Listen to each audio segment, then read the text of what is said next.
One. So how's everybody doing tonight? You guys doing all right?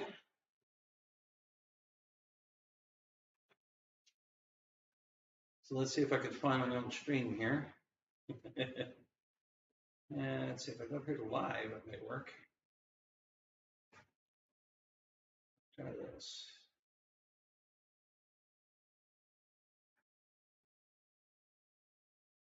And I don't see me.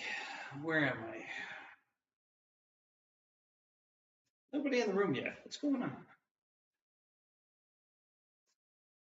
Oh, that's pretty nice.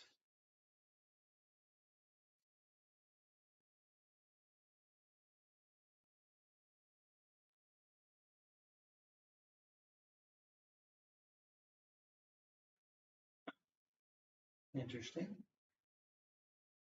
Well, let's go back to all.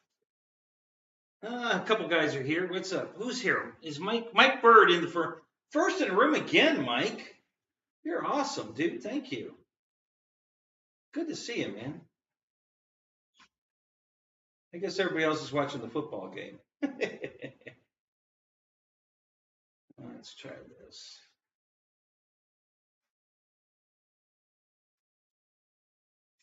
And I'm still not here. And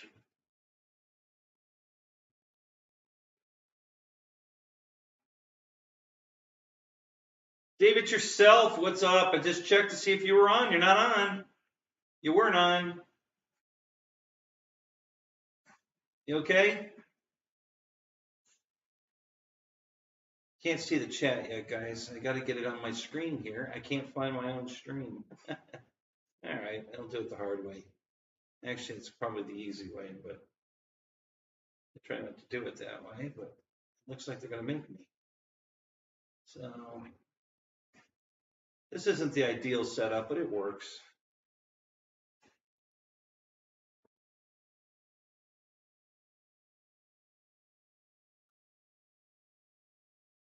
All right, go down here to my channel so I can pick up my own live stream. Well, what the hell is that?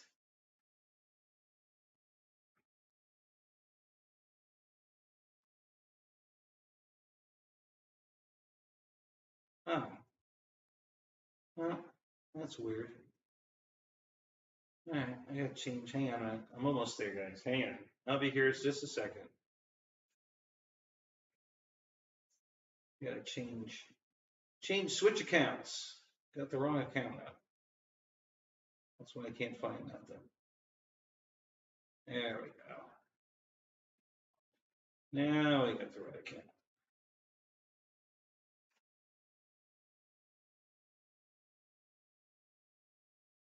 Now I should get my stream. So I can't read the chat yet because it's too far away. But we're getting there. Hang on a minute. And I can't preset it up. I have to be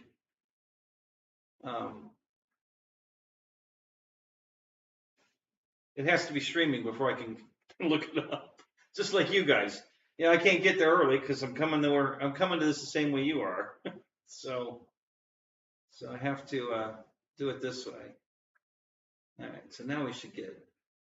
There we are. There's my stream. Now we got it. All right, hang on. Let me get down here. All right. That should do it. Yeah, it's loading up. Let me see the chat load up so I can read the chat while we're sitting here bullshitting. Loading, got the wheel of death going. Yep.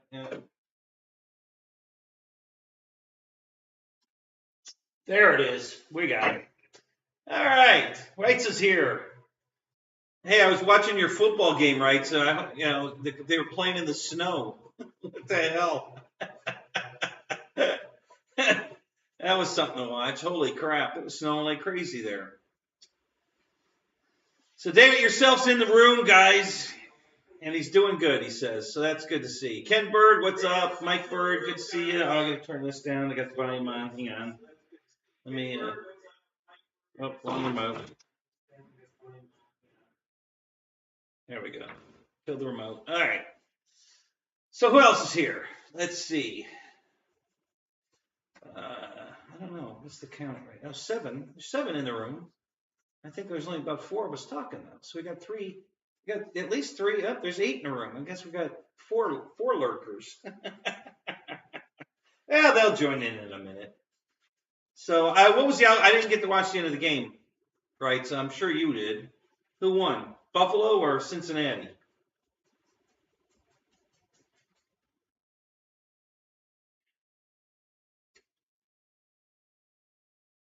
Yeah, it was snow globe snow. It was crazy. We couldn't believe how much snow was. It was really coming down. 27-10. So Cincinnati won 27-10. Yeah. George Watts, what's up? Good to see you, buddy. Welcome, welcome, welcome. Only got a dusting. Where, you did? Yeah.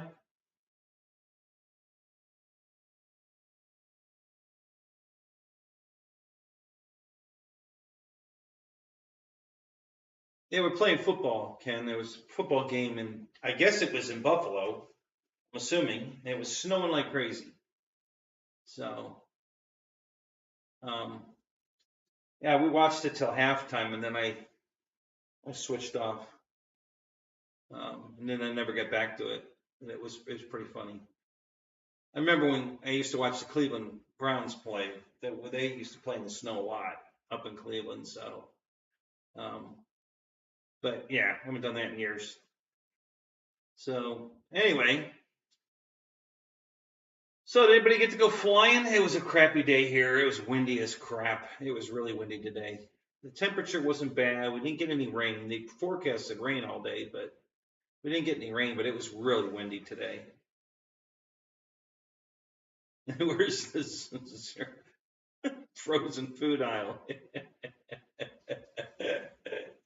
I knew you guys were going to bring that up. Yeah. See, all right. So here, I bug bombed my house yesterday. I'm letting the house stay closed up with the AC off, so there's no movement.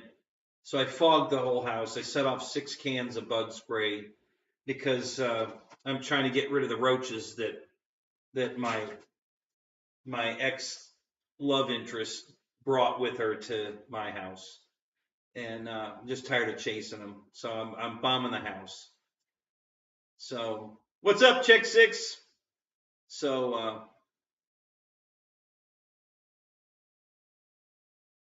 Ash, what's up, Ashley? Your mom. Is it possible to make landing without landing gear? Sure. Yeah, there's what we call belly landing. You know, some planes don't have landing gear by design, and they're designed to just land on the belly. So yeah, you just land it, you know, shut the motor off and glide down to the ground and just let it land on the belly. Like I said, a lot of planes are made that way. They don't even come with landing gear. So, and then if you have a gear malfunction on a plane that does have landing gear, retractable gear, and they won't come down, you know, you're forced to make a belly landing. So, depending on the surface you're landing on and how good you are at it, you can, a lot of times there's no damage. Go. So now I'm getting crap because I don't have shoes on. Hey, I got brand new shoes. Wait a minute. All right, guys, you smart hacks. Hey, look at this. I'll show you.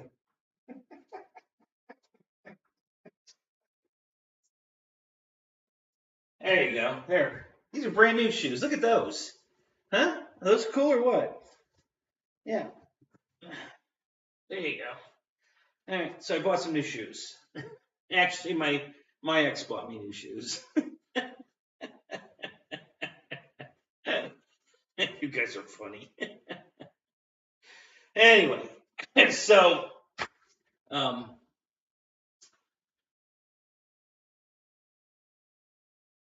Plus 5 degrees Celsius. Oh my God.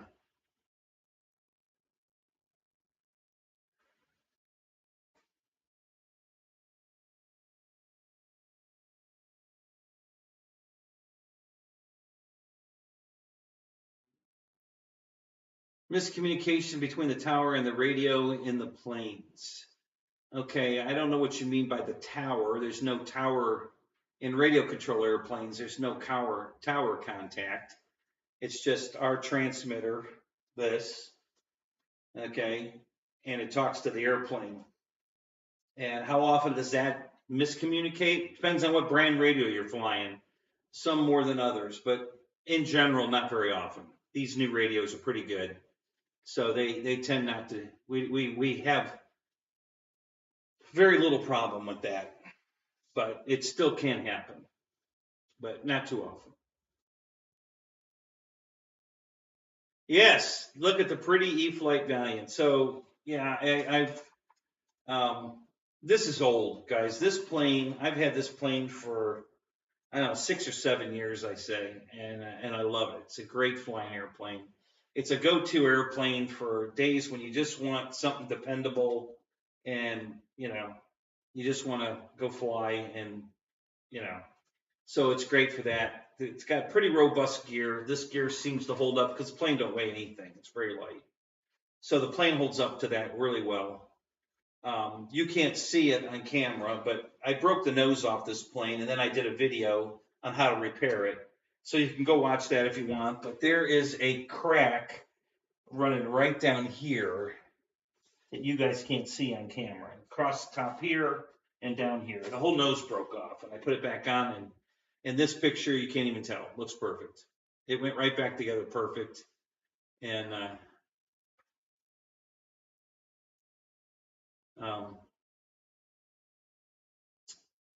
so yeah, this is just my old beater. I bought another one. I got a brand new one in the box. That's how much I love this airplane. So yeah, it's a good airplane. I really like this airplane.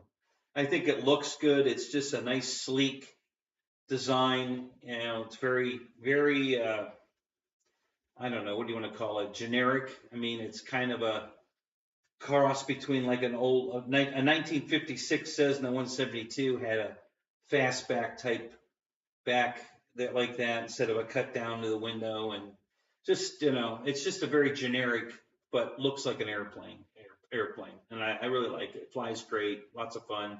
I did put crow on this one. I'm going to show you that here in a little bit. We're going to talk about remotes tonight, but not the remotes you think. So how did I manage to crash this? Doing stupid stuff. I forget what I did exactly, but I think it was super, super windy, real gusty, windy. There's, and the AS3X that's in it is because it's got the stock radio in it. It's a bind and fly. The wind just caught it and it flipped it on its side, and it cartwheeled. And when it cartwheeled, it broke the nose off. And so I put it back together with barbecue skewers, and you could go watch the video and I show you how I slide it right back together. And now the barbecue skewers go way back past the back window here on both sides. So it'll never break here again. Okay, it would have to break way back here under the wing. And I don't think it'll ever break again. But who knows? But it fixed perfect. It went right back. Like I said, I haven't even dialed it up yet. I was planning on doing a little putty fill, sand, paint, but on the video here you can't even tell. So it looks fine anyway.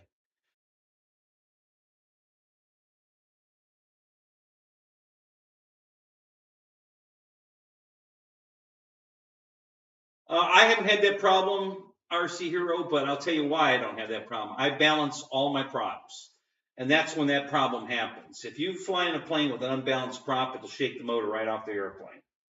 And the worst plane I ever bought with that problem out of the box was the FMS. Well, actually, I take that back. The new Yak 11 I bought has the worst prop I've ever had.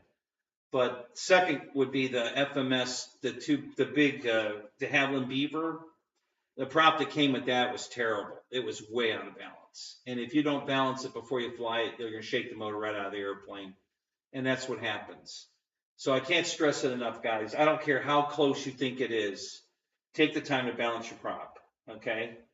You'll get a bit longer flight times. You won't vibrate the airplane. The motor will never come loose and fall out. Take the time to balance your props. It makes a world of difference.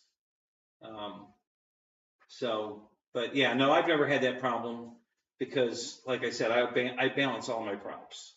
So I'm pretty anal about that.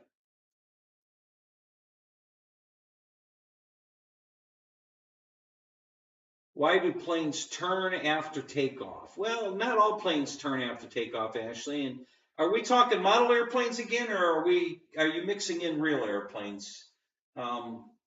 If it's a real airplanes, sometimes there's a pattern at that airport, and you have to follow the pattern, and that's when the tower would tell the pilot that's in the airplane, not our models, a heading on takeoff, what heading and heading and altitude, to get you out of the traffic pattern and away from the airport safely. But model airplanes, we don't deal with any of that. You just take off and fly wherever you want to, and sometimes right into somebody else. It happens. So, Paul McNeil, what's up? Good to see you. Oh, you guys saw the dog? Yeah, that's Gizmo. Gizmo wandered in for a second. Nothing interesting. These aren't the drones you're looking for. Move along.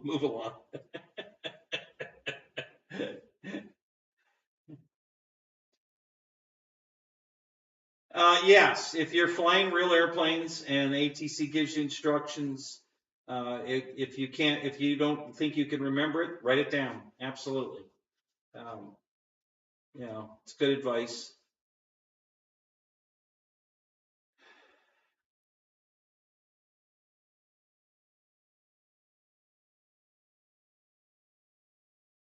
So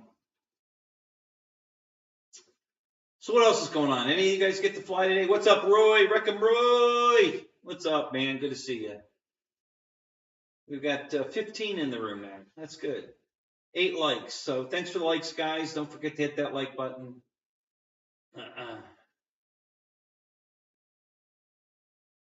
Yeah, Alzheimer's. Yeah, that's it, Ken.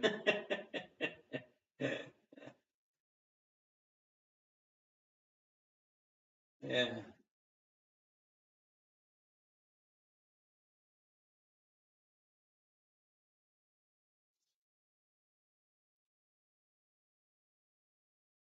You cook a steak in the air fryer. Yeah, I cooked chicken tonight. We had barbecue chicken tonight. It was good, really good. So, yeah. So, yeah. So I was kind of mad earlier today. It's a bum day. We're just laying around the house watching television, and I want to talk about remotes. Before you guys, change channels. I'm not talking about RC remotes. I'm talking about these remotes for televisions. Okay. All right. So this is the Spectrum remote. All right, for the Spectrum box it's a universal remote, so it can control other objects as well if you program it up for all that. And that's a pretty decent remote. It's got very standard buttons. It makes sense. So, that's not too bad. And this is the remote for our brand new DVD player. It's a Blu-ray player, so we can watch some movies. And it's, again, pretty standard remote. Not too bad. It's very easy to operate. And then this is the TV remote. This is the remote that came with this particular TV. It's an LG TV. And it has, again, it's a universal remote. So it has, play buttons and everything for, if you're VCR, DVD, whatever. And, again, standard remotes. Pretty good stuff. So Deb bought a Samsung television with Hulu on it, and it came with this remote. This is the stupidest damn remote I've ever seen. It is just ridiculous. And not only is it just stupid all the way around and how it operates, it's not even consistent in how it operates. So depending on what you're watching, whether you're watching Samsung TV, they have their own channels, LG has their own channels, Samsung has their own channels, or if you're watching Pluto, or if you're watching Network or whatever, this big round disc in the middle here changes how it operates. You have to use the left side of this. It's a rocker, select in the middle type single button in the middle. And if you press on the sides, different functions happen. Well, to get the menu on like Samsung, you have to press it to the side. If you want this remote, the guide for Network, you got to press it on the bottom. And I mean, it's the most ridiculous remote. How in the world you're ever supposed to remember how all this stupid thing works? I was ready to throw it out the window. I was going to throw it out in the pool. I'm just like, because I can reach the pool from here. I was ready to chuck this thing in the pool. It is the stupidest damn remote I have ever seen in my life. I don't know who the guy is that designed this son of a bitch, but he's an idiot. An absolute idiot. What a stupid remote. I mean, just absolutely stupid. I can't even figure out. I mean, it's got so little buttons on it. They're not marked what they do. A couple of the buttons are marked, but it's just, really stupid. And it came with the television with Hulu. And this is obviously a Hulu device that, because a normal TV would come. This is what a normal TV comes with, not this stupid thing. Now, I got a Roku. What brand television is it? Philips. I bought a new TV for the house, a Philips TV that came with Roku. And it doesn't have a remote like this. It's not quite this, but it's way more intuitive to use. The menuing system works the same on no matter what you're watching. It's very consistent. It's a little different than your normal remote, but it's not as stupid as this damn thing. I mean, this is just absolutely stupid. So why am I talking about this? Well, because our model airplane radios have similar issues, on how they're, how consistent are they in how they operate, So hang on, let me get this back to her.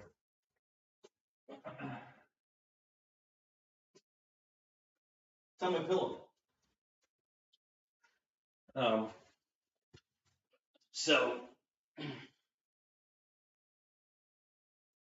Yeah, you're right. It's a really weird remote. It's ridiculous. I mean, it's so aggravating because depending on what you're watching, the remote changes how it operates. If you want to bring up the menu, the guide, it's totally different on every different thing you're watching. So the guide changes, and there's no help to tell you where the guide is, on each thing you're watching. It's just ridiculous.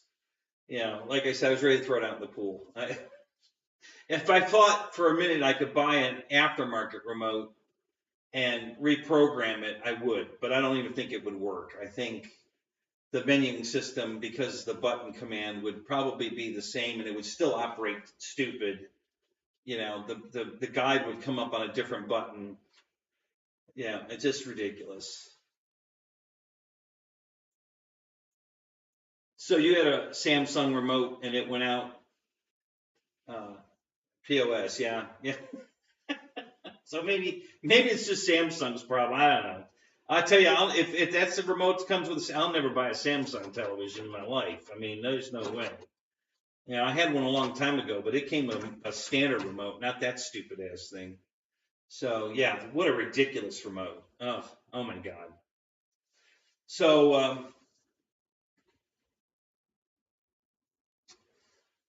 So I wanted to show you guys on this plane tonight, and we're not going to have to get into that right away, but it's here for a reason. I put Crow on this airplane. Now it has the stock. It came with a bind and fly receiver. It's the old. What are you barking at? Huh? What are you barking at? You want to say hi? Come here. Say hi to everybody. Oh yeah, you're gonna growl? Oh yeah, boy, you're mean. Ooh yeah. Okay. Here, give me that. There you go. He's still growling.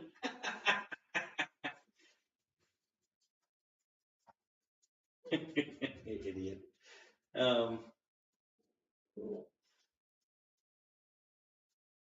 Well, bring it to me. Come on, give it to me.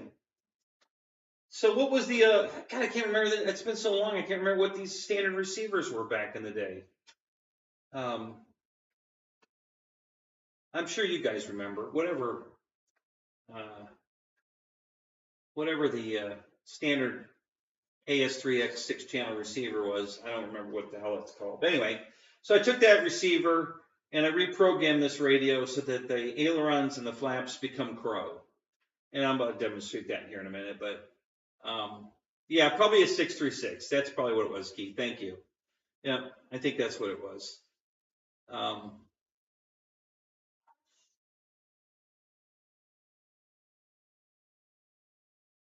I don't think it was a 630. I think it's a 636. I'm pretty sure that's what it was.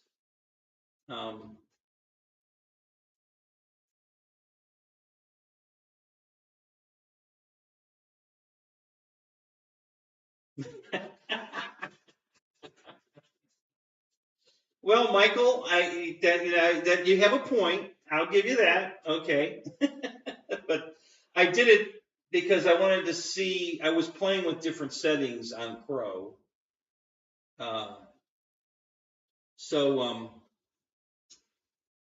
Yeah, so I was playing with different settings on the Crow. I have it operating on the throttle. So when you turn the Crow on and the throttle's down, they're wide open. And as you progressively throttle up, the Crow progressively closes to 0.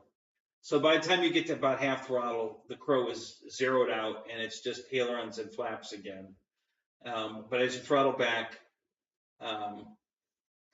oh, he loves me. The dog won't leave me alone. He just gets in a mood. If it's not his idea, like me picking him up just now, it wasn't his idea for me to pick him up, so he's gonna be, crabby. If he was here jumping on me, then he would want me to pick him up, and then he'd be fine. But when you do something that's not his idea, he don't like it. He's not mean at all. He just growls. He makes noise. He's just a noisy dog. He doesn't get mad. He doesn't get angry. He never gets violent. He just growls, and we just laugh at it. So because he's just a noisemaker, and he don't do anything. So can I explain what Crow is? Yeah, I'm going to show you. All right. I was trying to set up the throttle cut, but I'm not having any luck with that tonight. I don't know what I'm doing wrong. It's been a while since I set up a throttle cut. So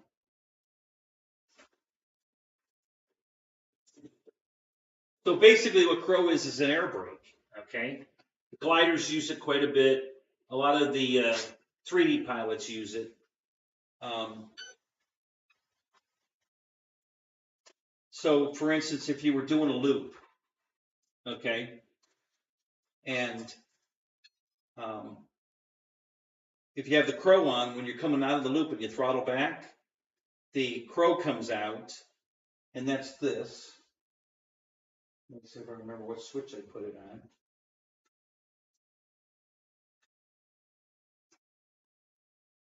No, on that one. Where did I put it? Here? No.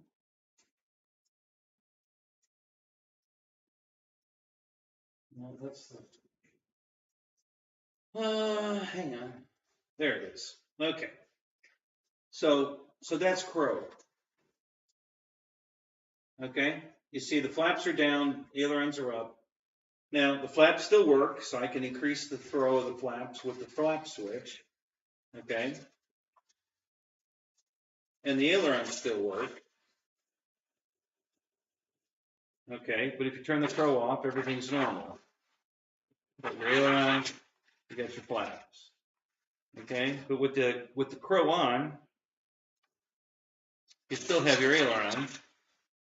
Okay, so they're almost at maximum deflection up. There's a little bit of movement, but you've got all the down. And the reason that one's not moving is because it's already made it to maximum deflection, but this one still moves. So you still have your aileron control. Okay, and then as you throttle it, the stuff closes. Okay, so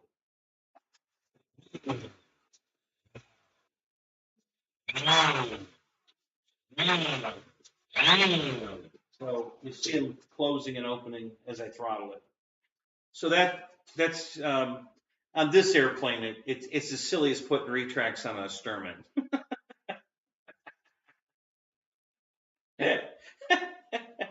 But it was a good experiment plane.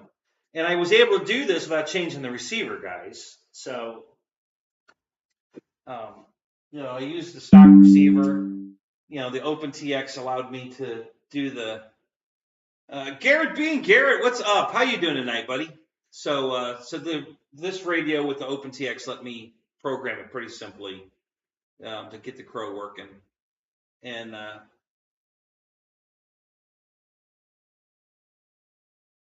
so I'm trying to demo it there without the, maybe I'll play with get the throttle cut to work. I've set it up before on other radios, but tonight I'm just having a brain fart and couldn't figure it out real quick, and I ran out of time, so I didn't bother.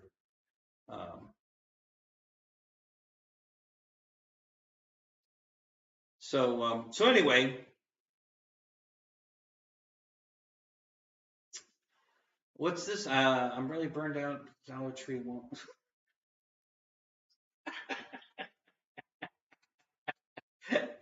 They won't let you return Barb's wedding gift.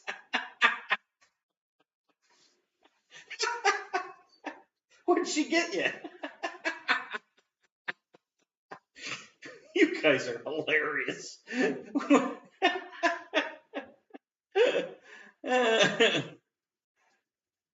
I'm stuck with salad tongs and a spatula. Oh my God, that's hilarious. Oh my God, that's funny.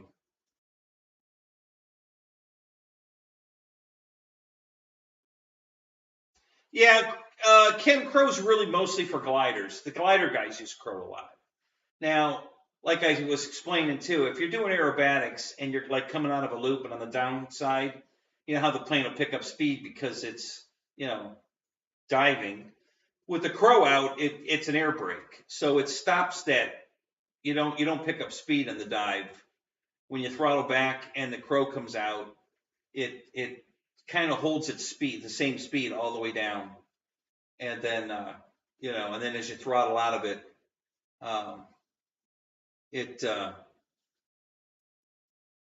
the crow goes away and it flies off. So, it's only used for that kind of stuff. The glider guys use it for landing, for instance, especially in a contest where you have to spot land within a circle. The crow acts as an air brake. They come in, it destroys the lift at the same time, putting drag. So it slows the plane way down, the glider way down, so they can spot land it. So it has a lot of uses.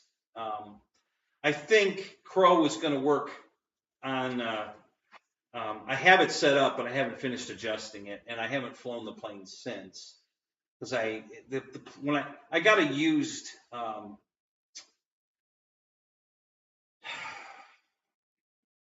Rafale, okay, the FMS Rafale. I bought a used one, didn't know it had a bad stabilizer on the front. The canard on the front, one of the canards was like stripped, I guess, the set screw, and I didn't know it. And I took it out and flew it, and the one canard went wompy on me in flight, which rolled the plane upside down. And I was able to recover it and I just plopped it into the high grass, no damage, everything's fine, and I haven't flown it since. So I haven't had a chance. I did buy new canards for it. I just haven't put them on. Been busy, and so I'm going to put them on, and then I'm going to go out and I'm going to start playing with the crow to see if I can get because it's a delta wing, so you can't have flaps. Okay, I mean you can, but not a good idea. But crow will work because you get this, the two cancel each other out. It just adds drag without adverse, pitch up or pitch down. Once you get it adjusted right. So I can actually throttle back and get the drag I'm looking for to slow it down for landing without, without it getting pitchy on it. And then the canard in the front will still operate the elevator. So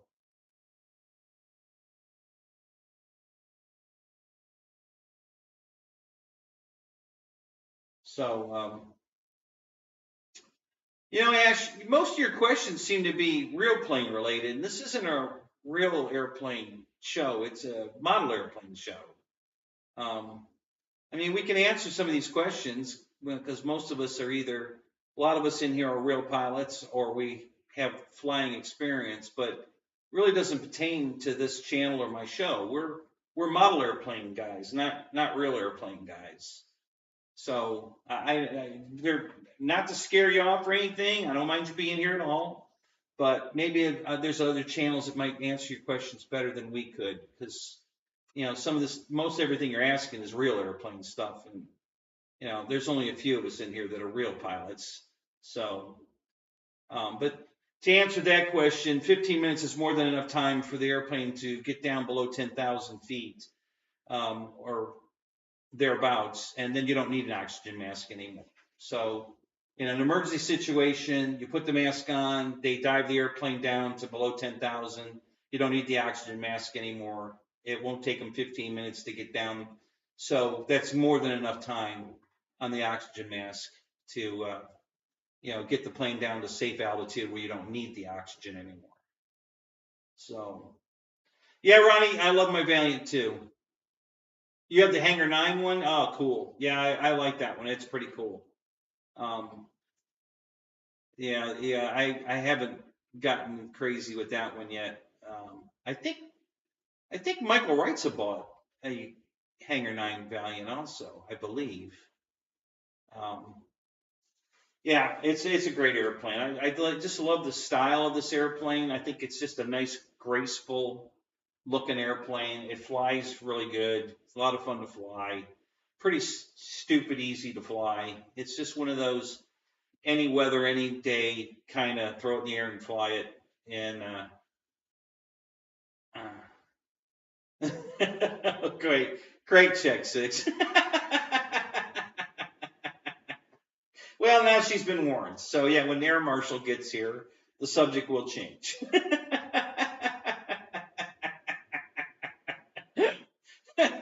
Boss 223, what's up? Good to see you, buddy. Yeah, I thought you had a Hangar 9 Valiant. Yeah. So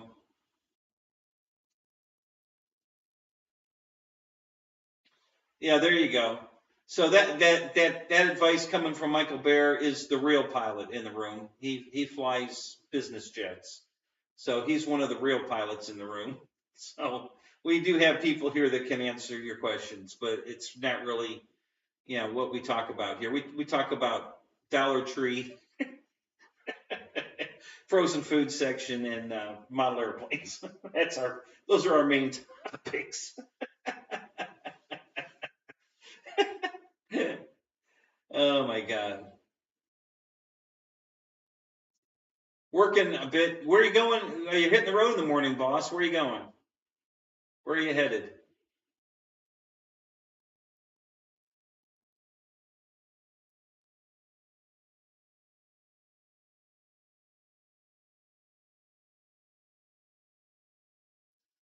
Oh, what are we up to? 30 people in the room. Hey, that's fantastic, guys. But only 16 likes. Come on, give me a break. just reminding you, like I need it too. I'm terrible about it. I'm not afraid to admit it. I'm horrible at remembering to hit the like button. I always love it when you guys remind me. So thank you. I appreciate that. I'm just throwing it out there. What's up? How are you doing tonight, Big Jim? It's good to see you, man. Yeah, I liked your comment in the poop show, in the poop group. That was funny. So, Fairmont. Fairmont. Where the hell is Fairmont? Um,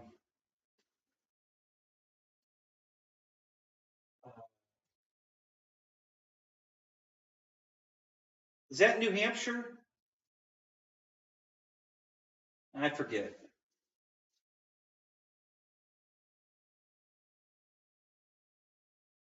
So anyway,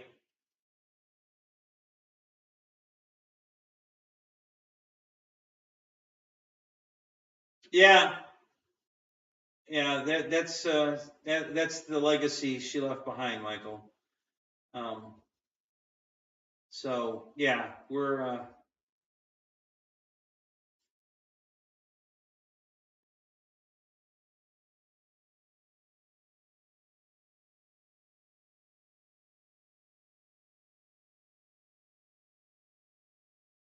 oh, West Virginia. Oh, okay, cool. Tim, thank you, man. Appreciate that a lot. Thank you so much, buddy. I appreciate that.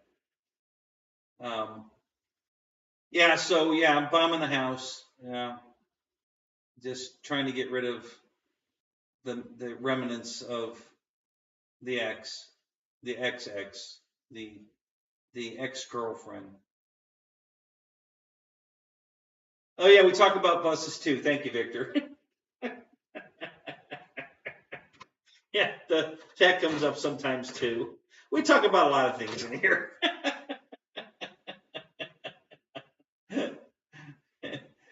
Yeah, yeah. Yeah, those are the best priced RC airplanes. Definitely are at Harbor Freight. But the term "you get what you pay for" is probably the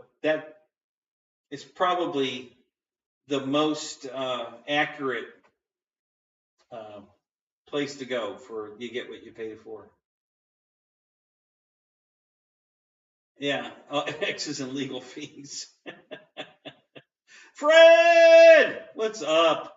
Good to see you, man. Oh my God, you guys are hilarious. So anyway, so that was I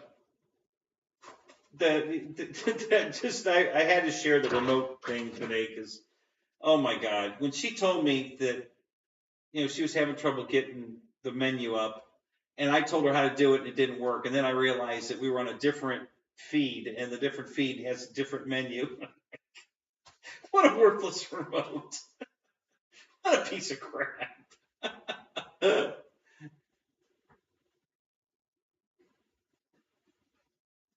Yeah, there you are. Yeah, that's a pretty accurate. Some are less. This is one that's less. There are some still in the $200 range, but yeah,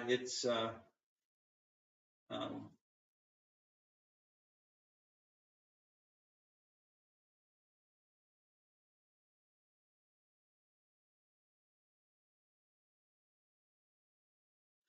it's you stuck 3 pics on IG of my OMP Edge 540 build, getting Dallas Wallace soon. You guys want a sneak peek? Oh, there you go. So let me ask you something, guys. Is the Instagram um, the better place to put movies, videos, and pics? Because it seems a lot of you guys use Instagram more than Facebook or even YouTube to put up photos. Is because I'm not. I mean, I'm on Instagram, but I don't use it. So here, my dog brought me this again. So.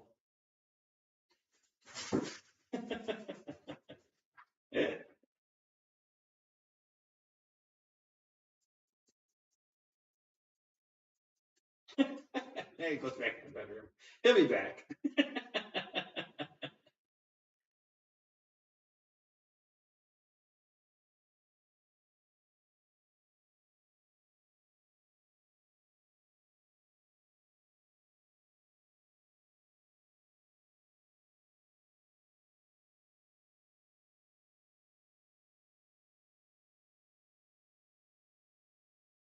A T1 A10.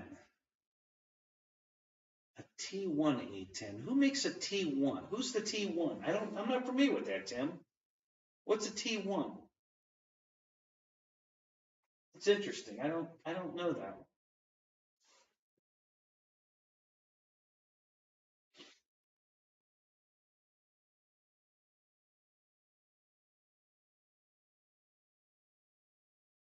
It might just be for hipsters.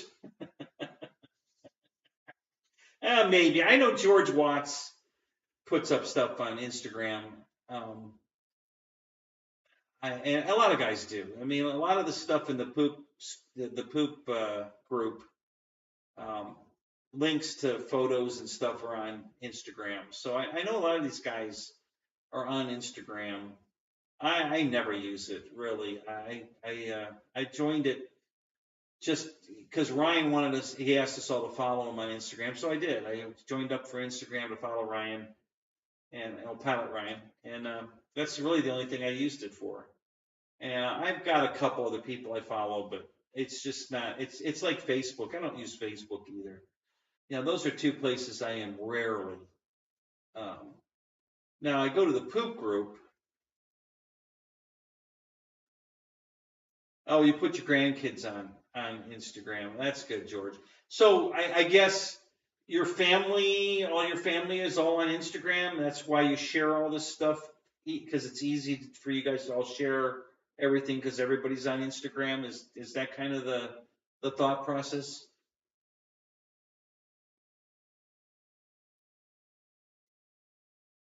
Yeah. Oh, I don't think so, right, son? Not George.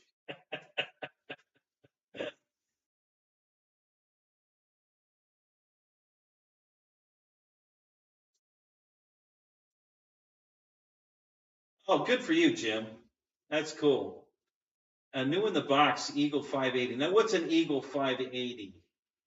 I'm not familiar with that one.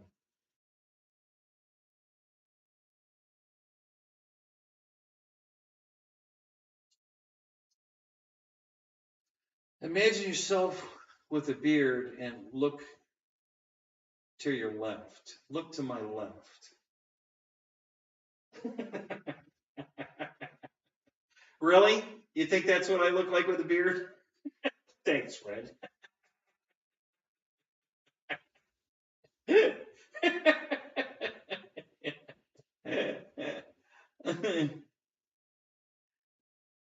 So Ash, this is from Horizon Hobby. It's called the Valiant.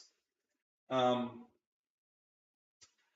I could be wrong, but I don't believe it's a copy of a real airplane. It's just a generic version of an approximation of a lot of airplanes similar looking to this. I could be wrong. Maybe there is a real Valiant out there. I just haven't heard of it myself. Um, I'm not that into the in of real aviation, but I'm pretty savvy. But it's just a really nice looking generic, you know, Cessna 150, 172, 182, some other high wing. Those are some of those are nose gear. This is a tricycle gear or a tricycle gear. I mean, this is a tail dragger. Cessna 150 is a tail dragger. The 180, I think, 170 are tail draggers, and it's a very generic version of those planes.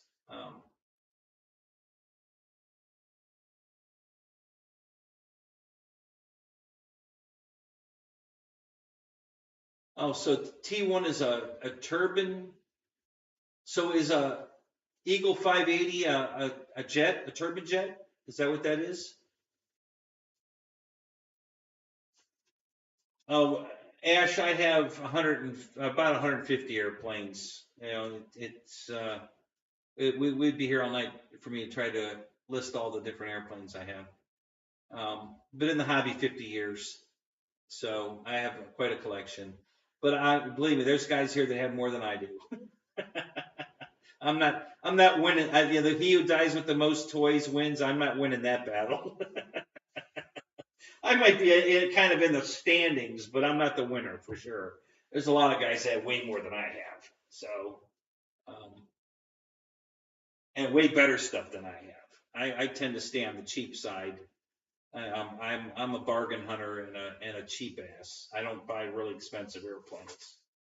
Um, so I'm not winning any of those races. You know, who has the best airplanes? No, not me. I have nice airplanes and I keep them pretty nice.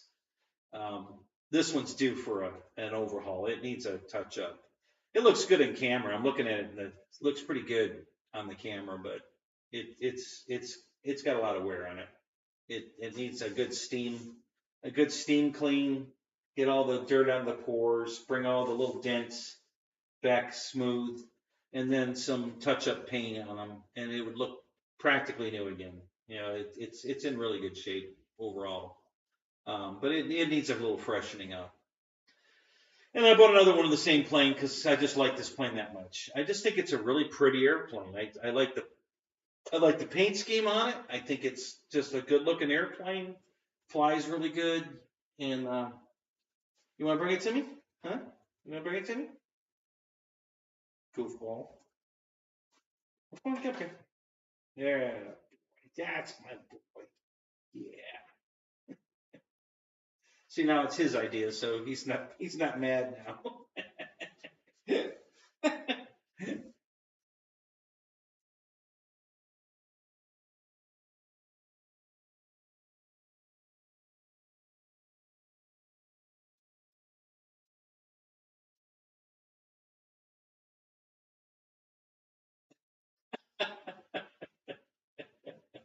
No, right. So that's not true. I actually have a month's worth of underwear. So I go an entire month without doing laundry and never have. I don't have to turn them inside out or anything. I have a month's worth of underwear. But I do have more airplanes than underwear. That's true. Yeah. I beat you to it, George. No, I don't do that. I don't have to. I'm sure.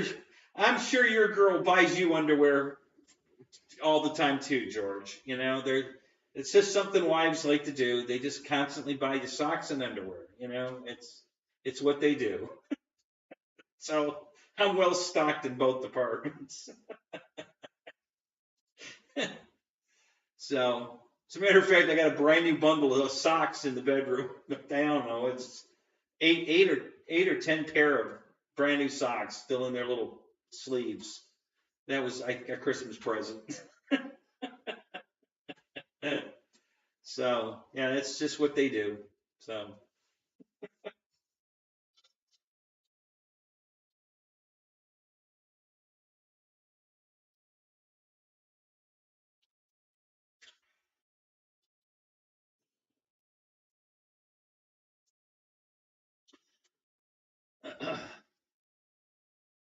oh my God, I don't know how to pronounce that.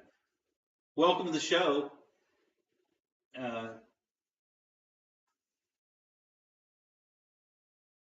I don't even know how to clue new. I don't know. Welcome to the show. I'm sorry if I'm butchering that too bad. I just don't know how to read that.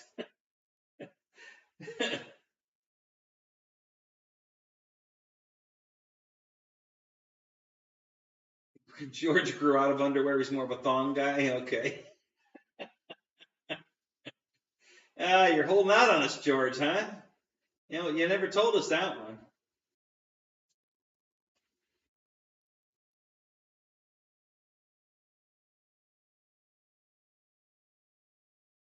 What? You got a ton of socks for Christmas and flavored salt. What the fuck? I don't know, Michael. What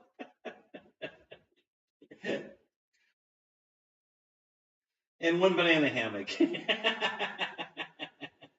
Yeah, I've got the GB banana hammock. Yeah, that's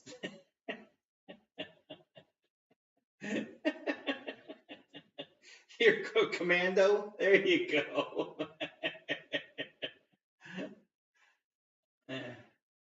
Yeah, that's it. That's it. Oh my God. Your daughter bought you 72 pairs of socks for your birthday. Yeah, you don't have to do yeah, you don't have to do laundry for 72 weeks. You wear a pair a week, Ken?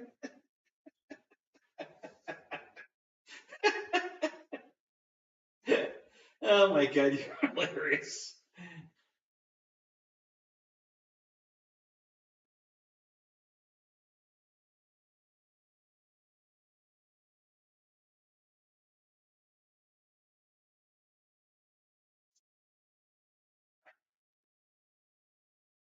Where'd you find that at, Ash? Where'd you find the duet? You like Speedos, Wild Bill? Wild Bill, what's up? Good to see you, man. You like Speedos, huh?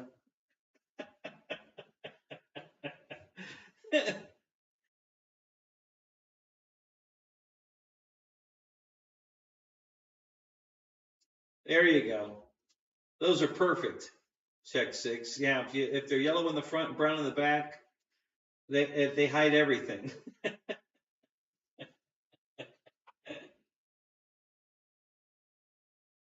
Okay, Ash. So why do you want to buy the Duet 523?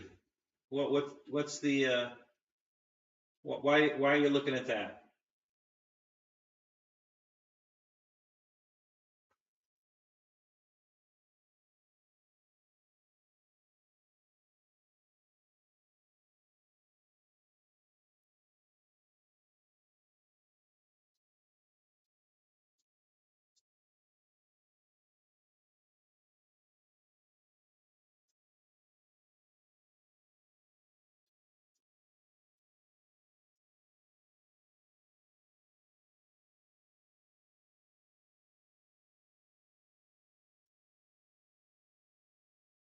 Yeah, Fred, I haven't watched Saturday Night Live in years. I just the new crew on Saturday Night Live is just not the same. They're not near as funny as back in the day when you know um, you know Eddie Murray and what's his name? Bill Murray and what's his name? God, Dan Aykroyd. Jane Curtin. That's when Saturday Night Live was funny. So, all right, Tim. Hey, thanks for the super chat, buddy. And you have a good night, man. Um, got a big day tomorrow, huh? All right. Well, good luck.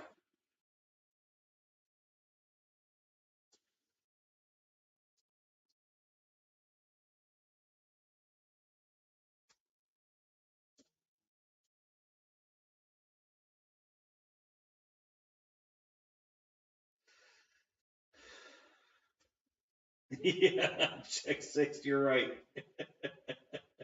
Yeah, Fred is starting to sound like Juno.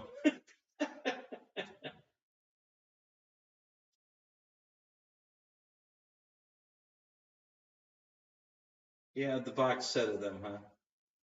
Yeah.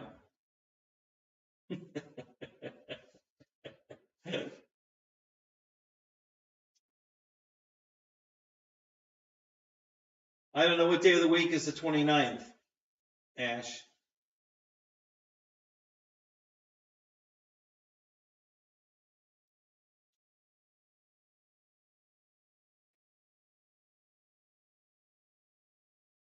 Sunday. Yeah, I'll probably be live. Yeah, more than likely. I try to make it every week, Thursdays and Sundays.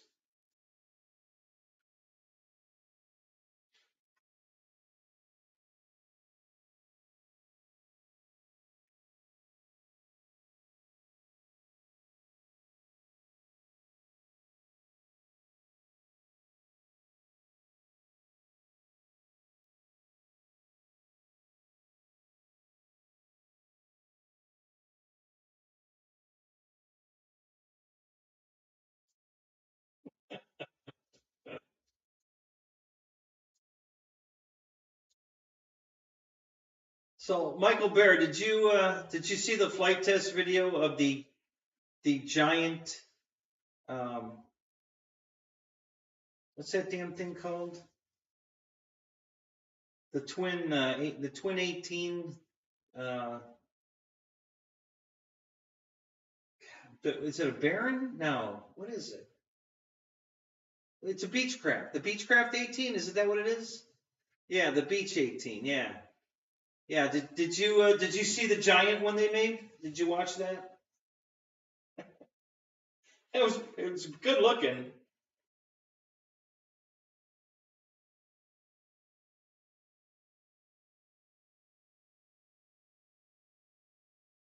All right, Ash. Have a good night. Talk to you later.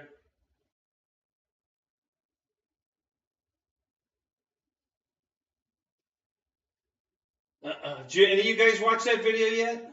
They made a giant. They made the stock size one. You know, if you buy the kit, and then they made a blown up one, really big one, and it looked really good.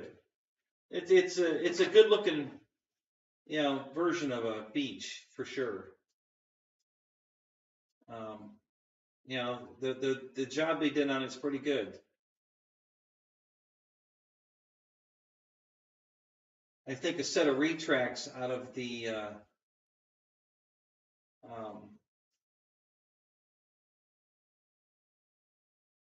probably the retracts from the C-130. No, not the C-130.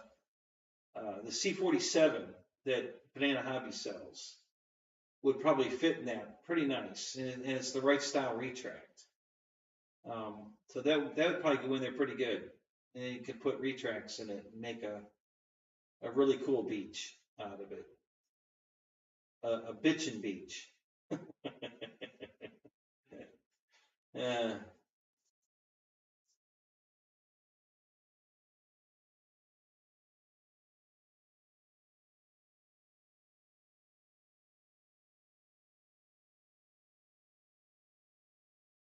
Yeah, yeah, Ken. I think that's the plane.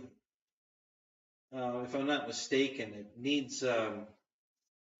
They have to do a reinforcement on the main spar in that plane for airworthiness, and it's a big deal. I believe that's the plane that has to have the upgrade on the spar. I don't remember. It's one of the two. It's either the Beech or what's the one that looks just like the Beech 18? There's that somebody else makes. I forget now. I was watching the video, the real stuff now, not models, and yeah, son of a beach there, and the guy he has both, and he was explaining the differences, how the wings were manufactured different, and the one needs this steel like I-beam put into it to reinforce the main spar, and it's a pretty big upgrade. A lot of money to make it happen.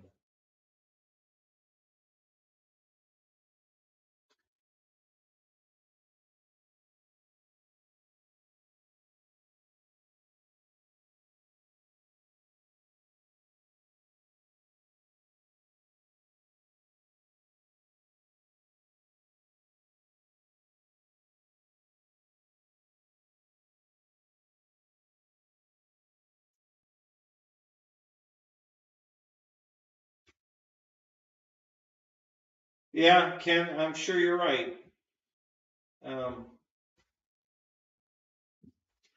Full scale aviation has just gotten really expensive, and Mike Patey talks about a lot how he wants to get people into aviation. I don't know who makes enough money to do it these days. It's just, the price of everything has gone up so much. The price of airplanes has gone insanely high, and nobody's paycheck has followed along with that. So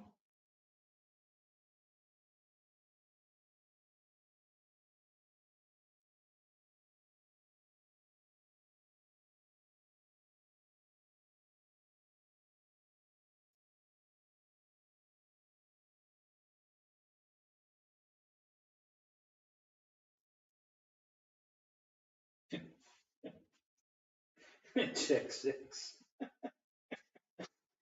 Okay, so now my TV's acting up again.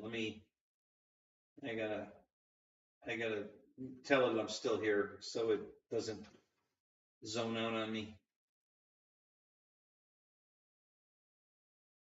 Yeah, a spar strap required. Thank you, Michael. I knew you would. I knew you would know. Yeah, and it is on the beach, so yeah, so that's a major upgrade to keep it airworthy. And a lot of guys aren't doing it. You know, they're either getting rid of the plane or because they just did. There was one guy who was an airline pilot, still active airline pilot, and I think he either has the beach or the Michael Bear. I know you will know. What's the other plane, that other twin that somebody else makes, not Beach, that looks just like a Beach 18? They're very similar looking. Who makes that other one? I forget who it is at the moment. I'm drawing a blank. But anyway, he owns one of the two, I think. And he says when he retires from flying for the airlines, he'll have to sell his twin, the Beach, or the other one, whichever one he has, because he won't be able to afford to keep it in the air. He said the annual alone would be more than he could, you know, that he could pay to just to do the annuals. He said, so once he stops flying for the airlines, the plane's going to go. Yeah, exactly, Roy. The spar upgrade costs as much as the plane. Yeah, yeah. It's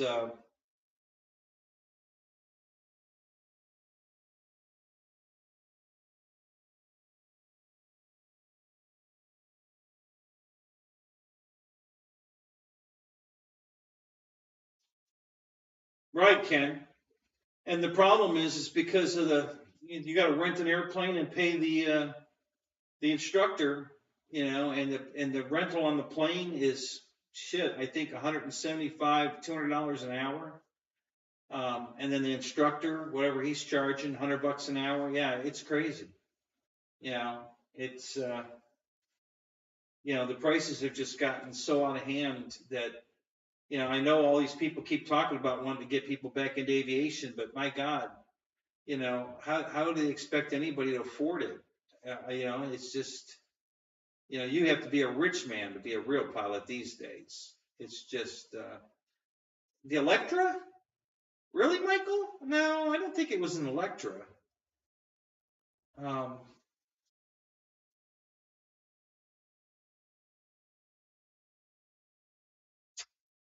Hang on. Where's my? I'll use my phone. I'll find it.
So your message said you wanted to talk about insurance. I said I want you to talk about insurance. Most people know that bundling will.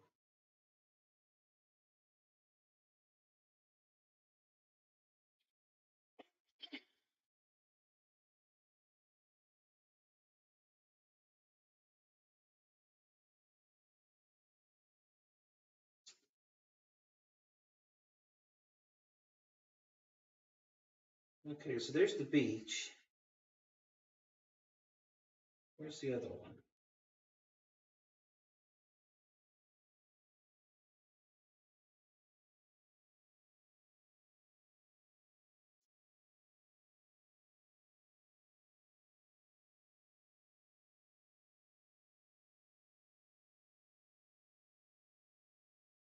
Yeah, exactly. Even fuel costs, it's 7.35 a gallon for avgas. That's it. The Lockheed. Okay, you're right. The Lockheed Electra. That's what it is. Um, Thank you, Michael. Um, yeah, so the planes are very similar looking. And this one guy had both. So he was going back and forth describing the differences and stuff. But the other guy, I think, had the beach, and the pilot that said that when he stops flying for the airlines, he's going to have to get rid of the plane. A Buick Electra. There you go, Roy. No, you didn't lose me, Wild Bill. Just I wasn't. I wish I had my fan with the streamer so you guys knew I wasn't frozen. No, I'm here. Um,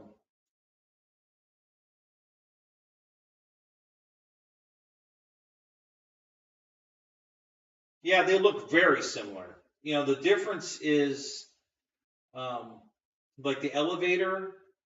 I think one of them, the elevator goes all the way across straight, and the other one, it's split at the rudder. The way the rudder works in the elevator, that one it goes all the way across from vertical to vertical. Oh, that's true. Yeah. So it's split because of the tail. So the one, I guess, can go up and down past the back of the fuselage, and the other one has to split to go past the fuselage. I think that was one of the differences they were talking about. Um, so yeah, I'm sure the Electra came after the DC-3. The DC-3 is a very old airplane. Um, so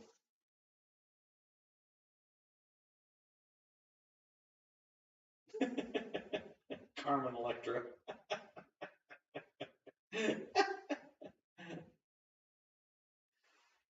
Is it still in the TWA colors, Michael? It's still painted up like a TWA, Lockheed?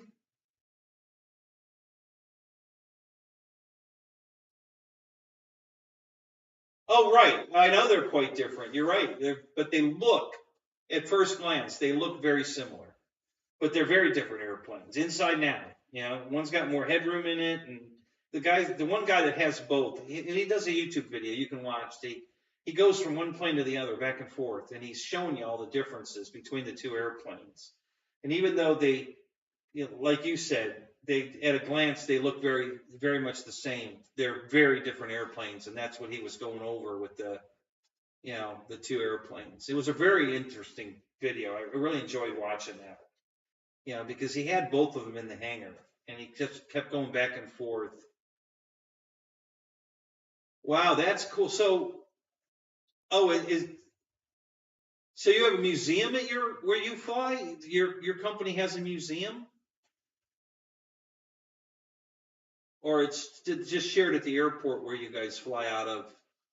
Um, there's a museum there. What's the name of the museum?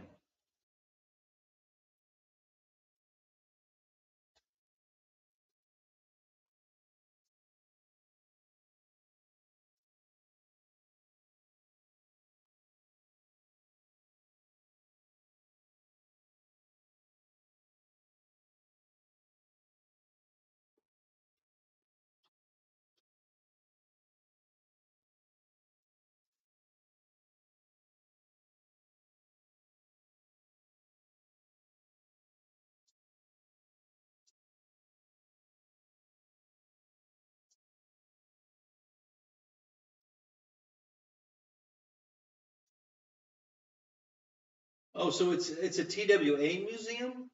Really?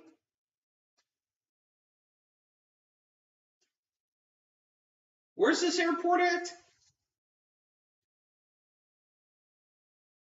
I'm gonna have to come up there just to see the museum. Well, I guess I could come to see you too.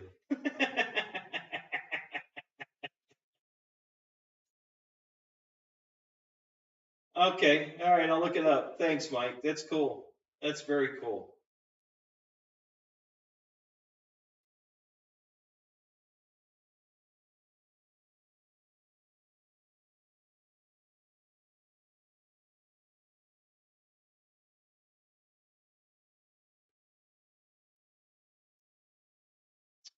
Kansas City Downtown Airport. Okay.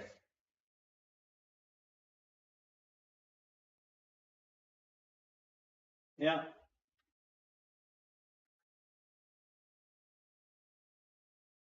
Yeah, we got 20 in here, 20 likes. There we go.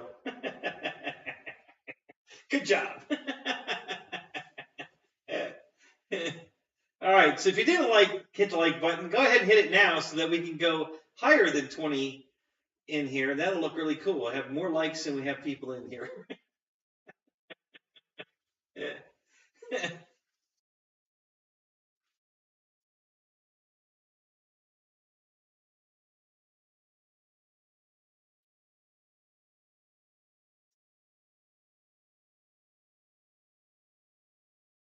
Yeah, check 6. Just go to my Teespring store and yeah, I believe the yoga pants are available in pink. Yeah, go pick yourself up a pair. Get them for your girlfriend. Make sure you have her model them. I want to see some pictures.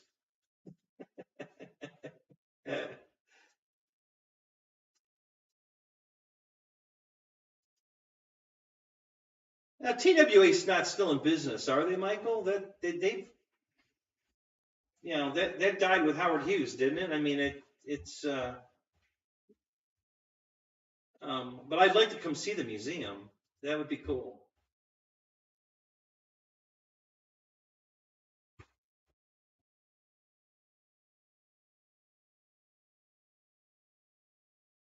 Yeah, Hughes was a little bit out there for sure. I think he did wonderful things, even though he was a little, crazy. He definitely did some great things in our history. He was a pretty smart guy. Oh, so TWA is bought by American. Okay, so is the museum owned by American, or is it still being run from Howard Hughes's legacy? I guess you would consider it.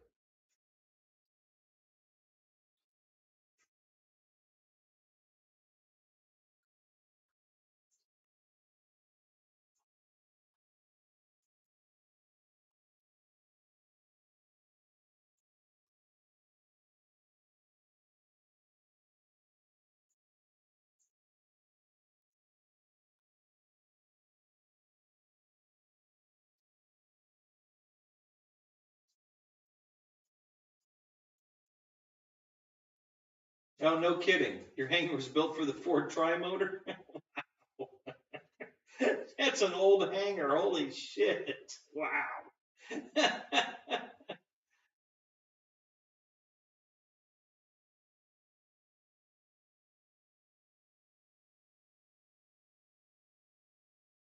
Yeah, he was in direct competition with Pan Am back in the day. One trip, was Pan Am, and those two were having a battle.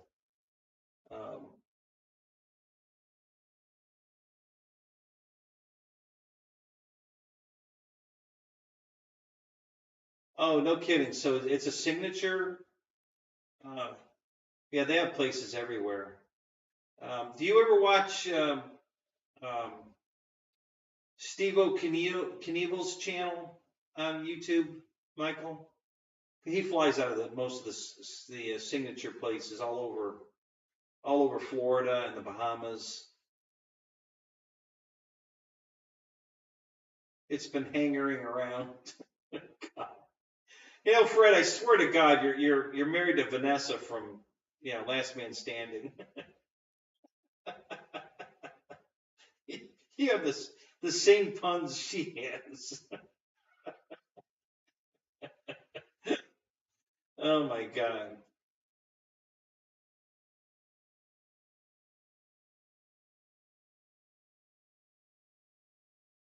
Paul McNeil, you bought the bucket hat, did you?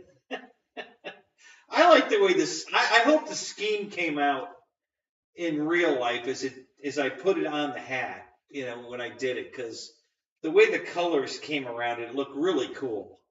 And that's why I laid it out like that. I hope the one you got looks like the one I designed, because it should be pretty colorful. It should look pretty cool.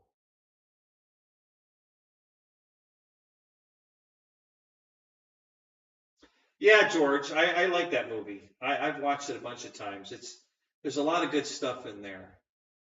Um, and then the movie Tucker also, because Howard Hughes had input on that as well. I thought that was very interesting. This is all, old history stuff that's pretty cool, pretty interesting stuff. Anyway, I think it's interesting.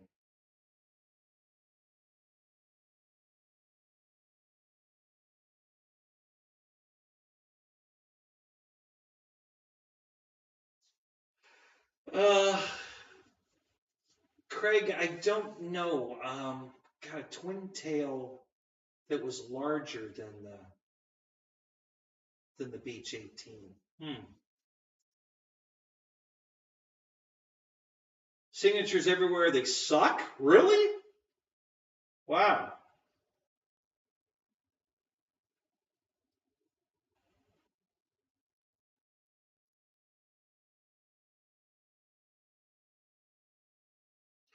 No, Big Jim, I don't know any more than you do. I don't know if Lewis isn't talking about it because the guy told him not to talk about it, and he let it slip to me, and I let it slip to you, and I wasn't supposed to. He didn't say. Um, but he's not giving me any more information than I gave you. I really don't know anymore. Um, More than likely, it's going to be too expensive. My guess. Um, if the swing wing operation and all that, it's going to be a $700 airplane minimum, I'm guessing, and that's way out of my price range. I won't spend that much money for it. So, when he sent me the text message, he told me to save my money because something new was coming, and I already knew that the B one was coming, and then he let it slip what it was, but. And he didn't mention anything about the price or anything. He didn't say anything. I'm just expecting it to be way too expensive for my tastes. So I seriously doubt that I'll be buying a B1 unless they go on sale real cheap, like the J65 did. Because at $630, I wouldn't have bought the J65. At $499, that was a good deal. And then the extra $80 I got off to get it down to like 419 was a screaming deal. So that's why I ended up getting it. And excellent airplane, guys. I mean, so easy to fly, so easy to land. It's really stupid easy to land. Um, just a great airplane.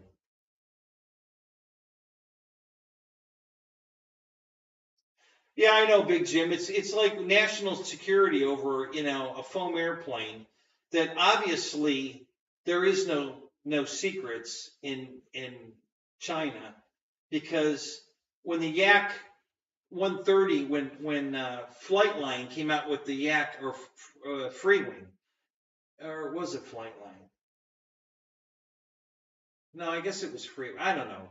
When they came out with it at the same time FMS came out with the exact same size, exact color scheme, they're almost identical looking. I know there's a lot of differences between them, but again, at a glance, they look like the same damn airplane. And they came out at the exact same time. Now, gee, go figure. Hey, the J65 and the PJ50 from Motion came out at the same time. So where's the secretry? There's no secrets. They from what I've been told, is the guys from the two different companies go to lunch at the same place and they talk. So you got the FMS guys talking to the X-Fly guys, talking to the Freewing guys. They're sitting at the same damn table at McDonald's, and they're all chatting about, hey, you the new thing. Wait till you see what we're coming out with, and then the next thing you know, they're all coming out with the same shit. So yeah, there are no secrets. So, but they treat it like a big secret thing, and then they don't even release the planes. They release a pre-release, and you have to pre-order one. Come on, I mean, what the hell? Yeah. The Spruce Guns Goose is in Oregon now. Yep.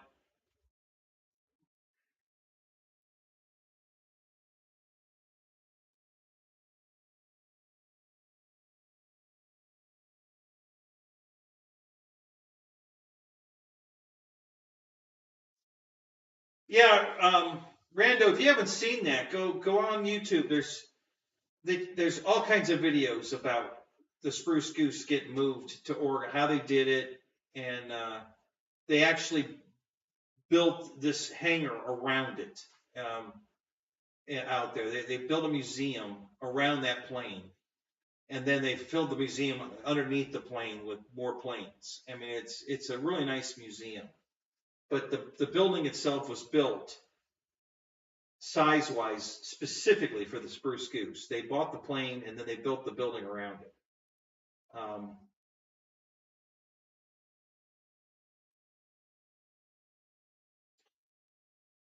Yeah, see, Big Jim, I bought my AL-37 5 years ago, whatever, when it was $399. So yeah, that's all I paid for mine because I bought it way back when it first came out, and the price jumped way up on that thing. But yeah, I only paid I think it was $399 when I bought it. It might have been even cheaper than that. It might have been $389. Um, but yeah, that's all I paid for mine. There you go. Yeah, Fred, there's there's Victoria's Secrets.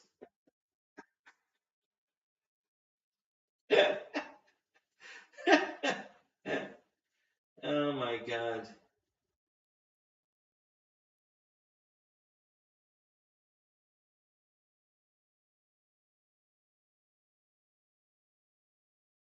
What's up, Matt? Good to see you, buddy.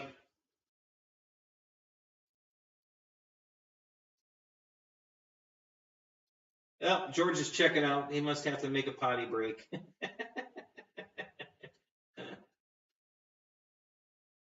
Yeah, you're not supposed to say that. It's a secret. Yeah, exactly. Yeah. Oh, did you really, Roy? It was in that big igloo, huh? You went and saw it there. What was that like? Was there anything else in there? You know, it's out there. It was out there next to the Queen Mary. Um,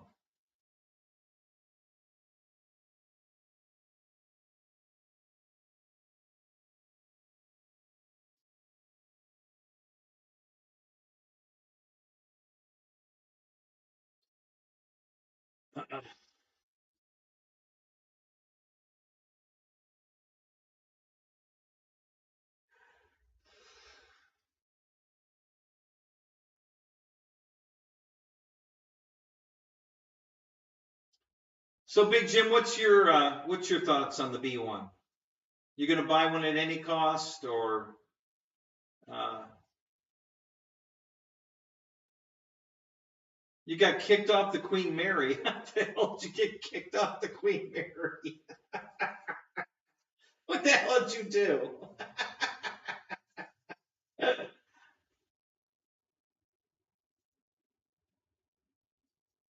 Yeah, right, mate, Matt. We're not going to see the B1 till Christmas. Because by the time they release it in March or April and pre-order it, it won't be available till September, October at the earliest. I'm guessing. So, long story. Hey, we got time. We're all just hanging out. Go ahead, type it up. or if you want to, you want to do it, we can do a Zoom into the show, and you can tell your story. I, you know, I haven't done that in a while. I think I can make that happen.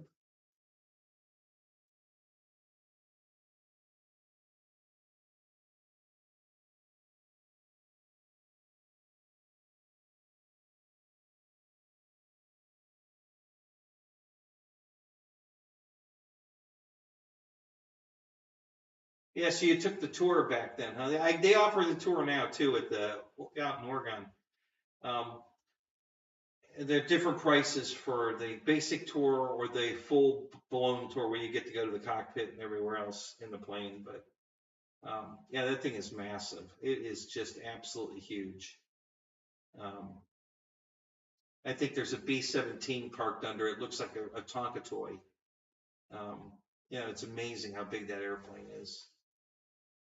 Yeah, it looks like a radio controlled plane sitting underneath it. It doesn't look real. It's crazy. That plane is just so damn big.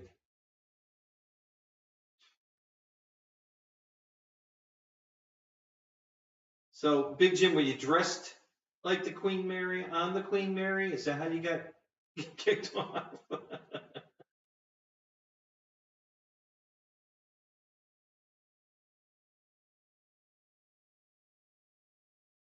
Oh, I got you.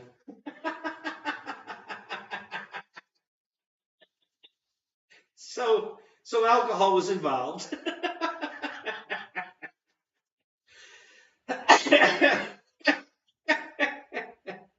Oh my God, that's funny.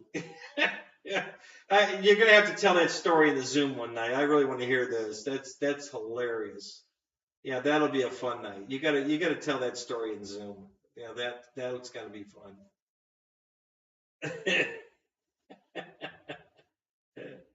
That's funny.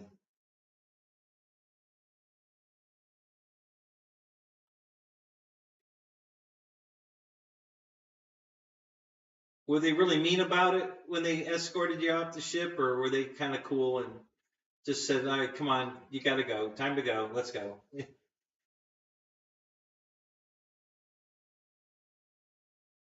Yeah, Roy. Yeah, yeah. I want to. I guess the Queen Mary's in trouble right now. They're uh,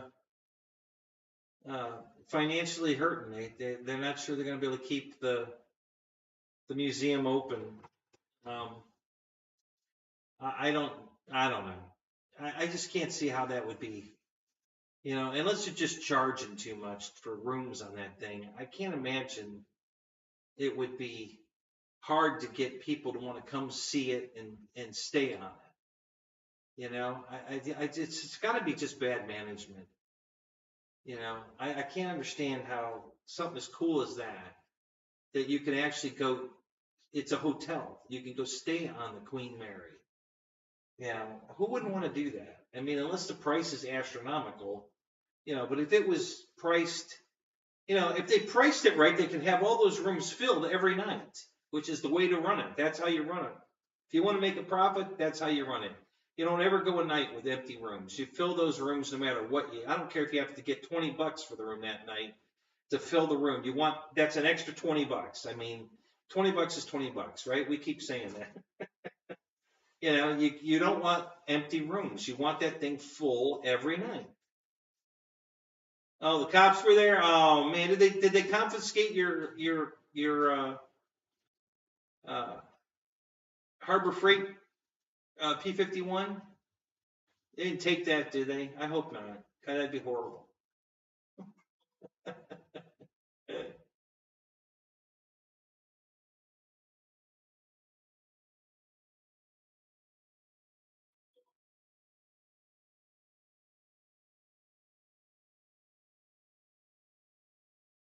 Oh, is that right, Randy?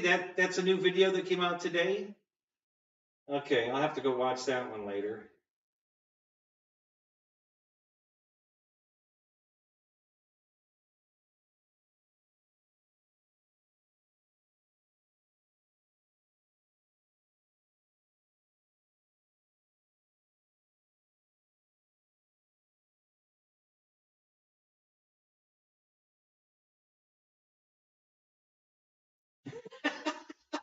Secretary of Defense's idea to climb over the railing and take a personal tour of the Queen Mary.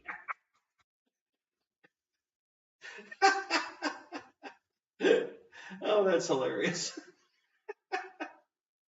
Oh my God.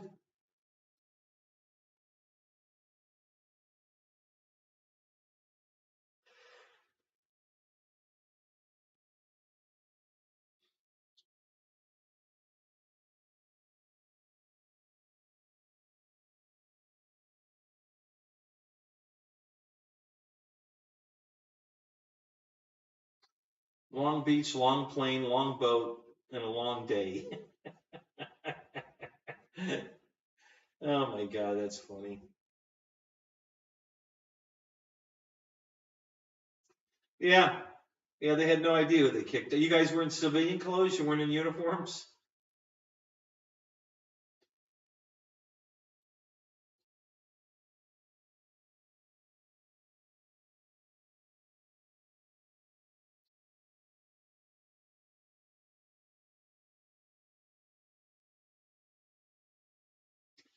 Yeah, you guys probably could have turned that into a win if you'd, had IDs and told them who you were.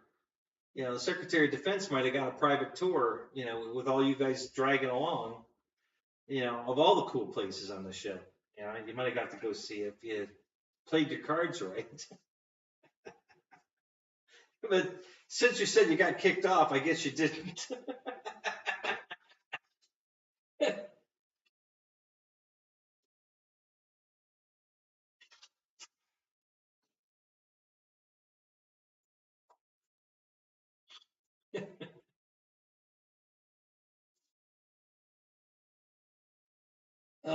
So what else you guys thinking? So Big Jim, you didn't really elaborate too much. Are you really excited about the B1? Is that something you're going to have in the hangar no matter how much it costs? Or, what's your feelings on that?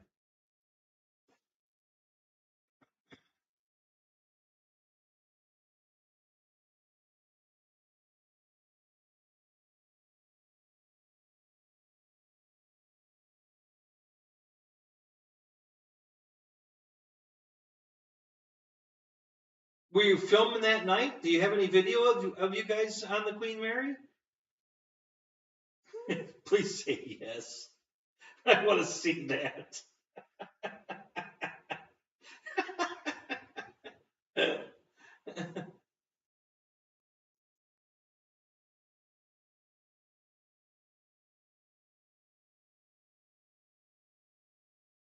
Oh, no kidding. Oh my God. Oh God. Maybe I don't want to watch that video. What's the name of the video, Michael? Uh, What the hell are these that Jack Club? What the hell's the name of the video?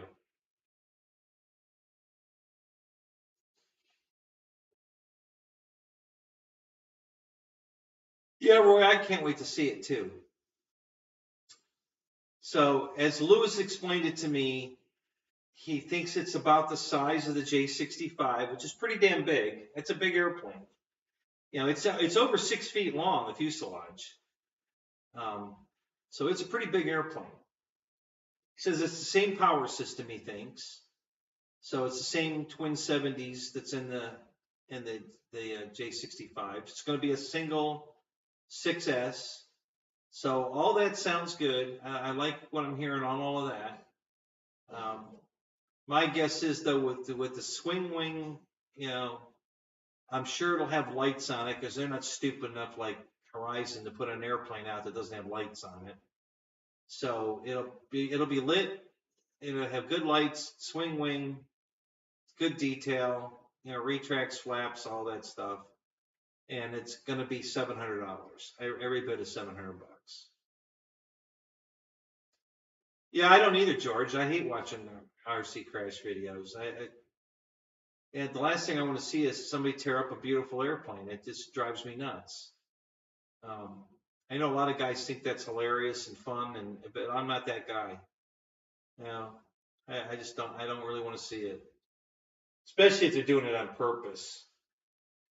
When Nate was destroying that stuff that night at Birmingham, I stopped watching that video. I just didn't want to watch it anymore. I was watching it live, but then I saw the video, and no, I don't want to. As a matter of fact, me and Paul McNeil were watching it together, and both of us decided, hey, let's go take our crawlers over and play on the big track they set up for crawlers, and that's what we did. Paul and I went over and played on the crawler course. We stopped watching that nonsense because it was making both of us ill. So, and we had a ton of fun over on the crawler course. So we had a good time. That was fun. We were over there about an hour, I'd say, playing on the crawler course. The Birmingham setup for that event was great, guys. Scott went to so much work, to put a basher race course, dirt race course up for the basher guys, the crawler course that went all down through the woods for the guys that wanted to do the crawling, and then all the airplane stuff and the food. It was a great event. Scott really put on a great show. It was really cool. 30 minutes of carnage, huh? Oh God.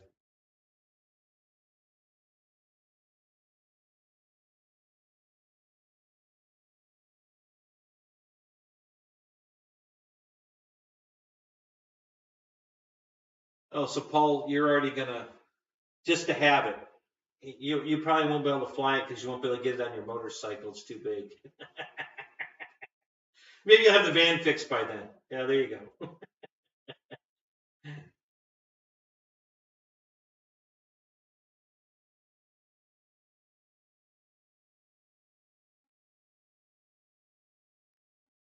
Yeah, I have a feeling, Big Jim, that X Flight's going to do it right. They're not going to do it stupid. They're going to do it right. So I'm sure it'll have flaps, retracts, fully lit, swing wing. They're going to do it right.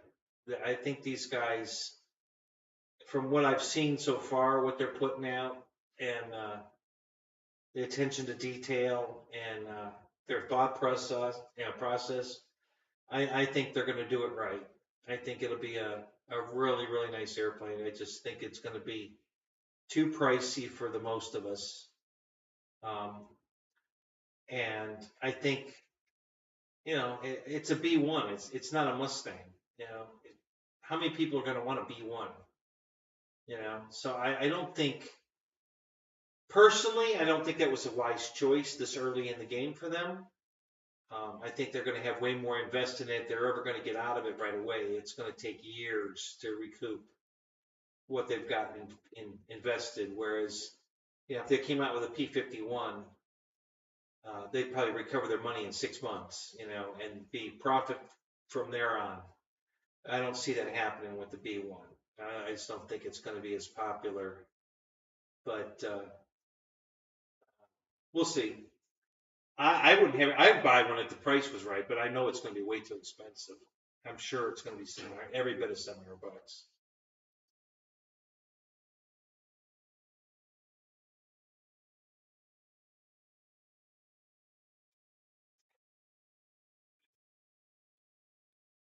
Right, Michael. You're going to have a B1 with fixed gear, fixed wings, Tundra tires. It'll be a tail dragger.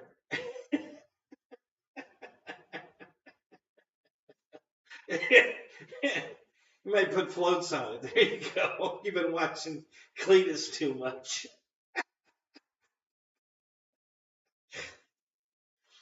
Do any of you guys have the B2? Any of you guys can? If Paul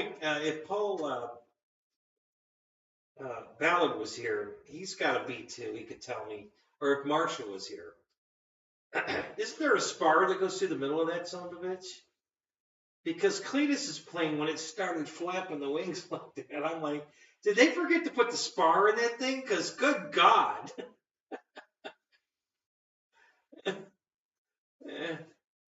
Oh, did you work on it for him, Fred? Is that right? Worked on the B2? Yeah, that was just insane. I know that can happen if you overspeed it, but the amount of movement in the middle, it seemed like there should have been a spar in it, and either they forgot to put it in or there isn't one. But so sorry you're on the phone. Yeah, wobbly wings. Yeah. Over speed wings. So two EDFs and a turbine. I don't know how fast it got up to, but I'm sure it was in about 150 range, I'm guessing.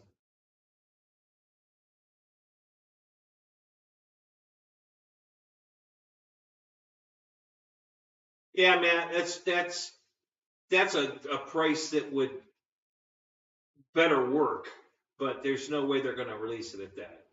If they wanted 630 for the J65, then they're definitely going to want at least 700 for the B1, because the swing wing thing alone is going to be an expensive, ordeal.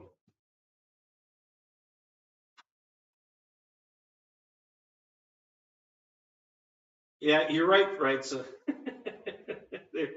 Most of them are cheap fucks like me. That's right. You're right. You're absolutely right.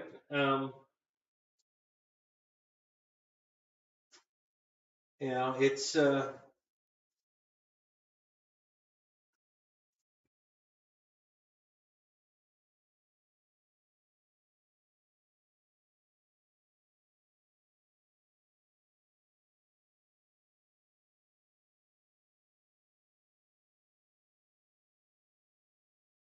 yeah. The only plane I bought from MRC in the last 4 years is the yeah. I finally got a Spitfire. They lowered their prices. It was still overpriced, but at least it was affordable at that point, and I bought it. It's definitely not as good a flyer as everybody said it is. Now, that's not to say it's not a good flyer. All right, don't get your panties in a wad. It does fly good, but it's not even close to the best flying airplane I have. Okay, so and that's what everybody was telling me. It's going to be the best thing you've ever flown, and not even close to the best thing I've ever flown. It flies good. It's beautiful. I mean, they really did a beautiful job on it. It looks fantastic. But I'm not impressed with the flight. It's okay. It flies good, but it's not the best flying plane I have. And so I'm not sorry I bought it at all. I'm glad I have it. And when I get done with the paint that I'm going to do to it, and then put all the decals on it, I know I'm going to love it. You know, because it really looks like it's missing something with no decals on it. And I really hate the paint on it. The paint scheme's terrible. You know, that dark, if it's green, it's super dark green. And then the other color's blue. And I'm just, there's nothing about that I like. That's not what I consider Spitfire colors. So I'm definitely repainting it. I'm not happy with that paint scheme. You know, the look of the camouflage is great. They did a nice, you know, the way they did the camouflage is beautiful. It's just the colors they picked are not for me. So I'm just going to get my airbrush out and I'm just going to repaint it the colors I want. And when I get it done, I'll, you know, probably shoot a coat of clear on it. Then I'll probably decal it and then probably shoot another coat of clear over that. And it'll be a really beautiful airplane. You know, they did a nice job on it. It's beautiful. So I'm not sorry I bought it at all, but I was a little disappointed in, you know, the flight characteristics because it's definitely not the best flying airplane I have. Not even close. I got a lot of airplanes that fly better than that. I can tell you right now, one right off the top of my head is the King Twin from Hobby King flies way better than that Spitfire. So, you know, just in case you were wondering, and it's half the price. So, and it's actually bigger. It's 1700 millimeter, not 1600 millimeter. So everything about that twin King Twin is better than that Spitfire, other than the fact that it's a Spitfire. You know, I mean, I love Spitfires, so I'm really glad I got it because I really wanted it. I've been wanting it for a long time, so I'm really glad I got it. Not at all, you know. It's good. I'm happy I have it. I'm glad I finally got it. And I'm sure once I get it painted and decaled, I'm gonna love it. So.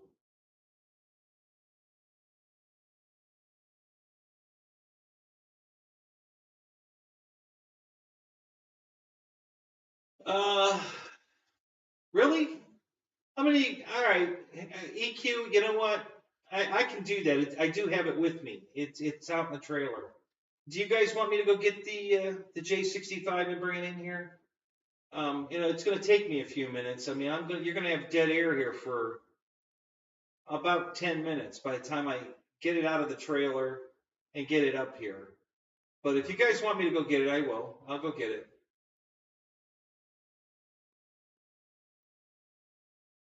Yeah, exactly, Randy.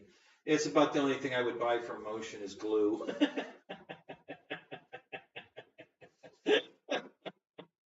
Yeah. And I don't even buy my glue from there. I wait till I just wait for Tower to put it on sale, and then I buy it from Tower. That's yeah, that's my feelings on that one.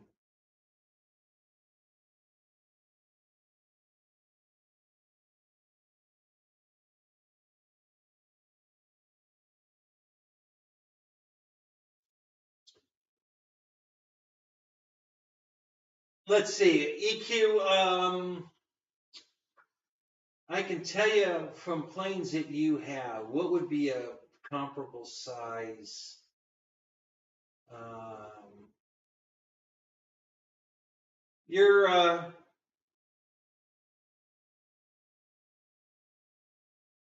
your C-47, Eric. How big is that thing? I forget what brand yours is. What C-47 did you get? That's a balsa plane, isn't it? That's not a foamy. It's a balsa, right?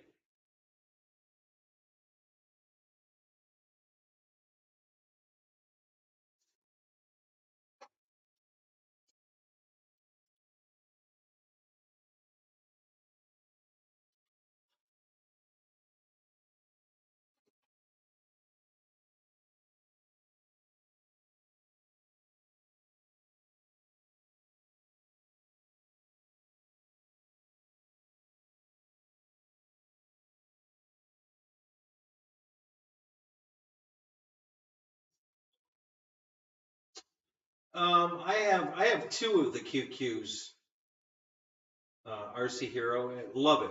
Excellent airplane. Um, I don't know if they fixed the programming in it. They had upgraded the programming in the latest QQs. I don't know if they fixed it, but it was terrible. I don't know why they changed the program, but it's a simple fix. You can go on their website, it's all free. You can download their little cute little programmer that works fantastic for the Aura, and then you just go get the old Aura settings for the QQ original. Go all the way back to the original and just load it into the new Aura. And it's going to tell you that it's an old version and you'll have to convert. Do you want to convert? Yes, I want to convert.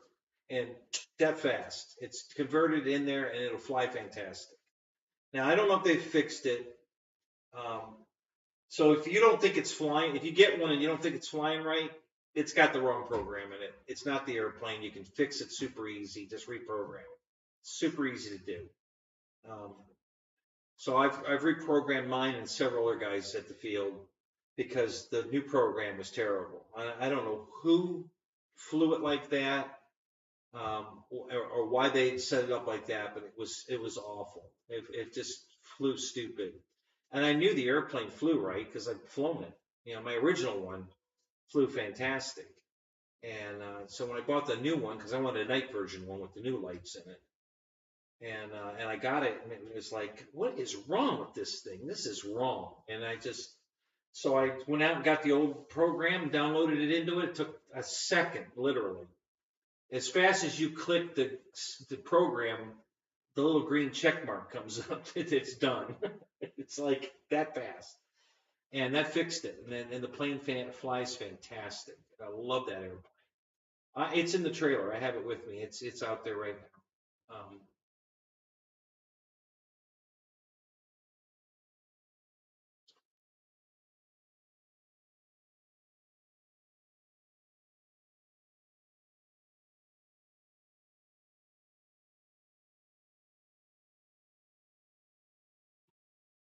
Yeah, you're another one of the guys that takes the aura out. Yeah, I think you're missing the fun that you have with that gyro in there. It's not an auto correcting gyro. It's not safe. It's not. It's just a stabilization. But my RV8 has it, and my QQ has it, and the plane just flies. Like it's so locked in with the aura when it's programmed right. Amazing. I love those airplanes. And those are the two planes. I don't care if it's a hurricane outside wind wise, I can fly those airplanes because of the aura and have no problem flying in heavy winds because the aura fixes it. It will just, I don't care how strong the wind is. we were flying them backwards. The guy that owns the field I fly at, Bo, he had the Flex Cessna 170.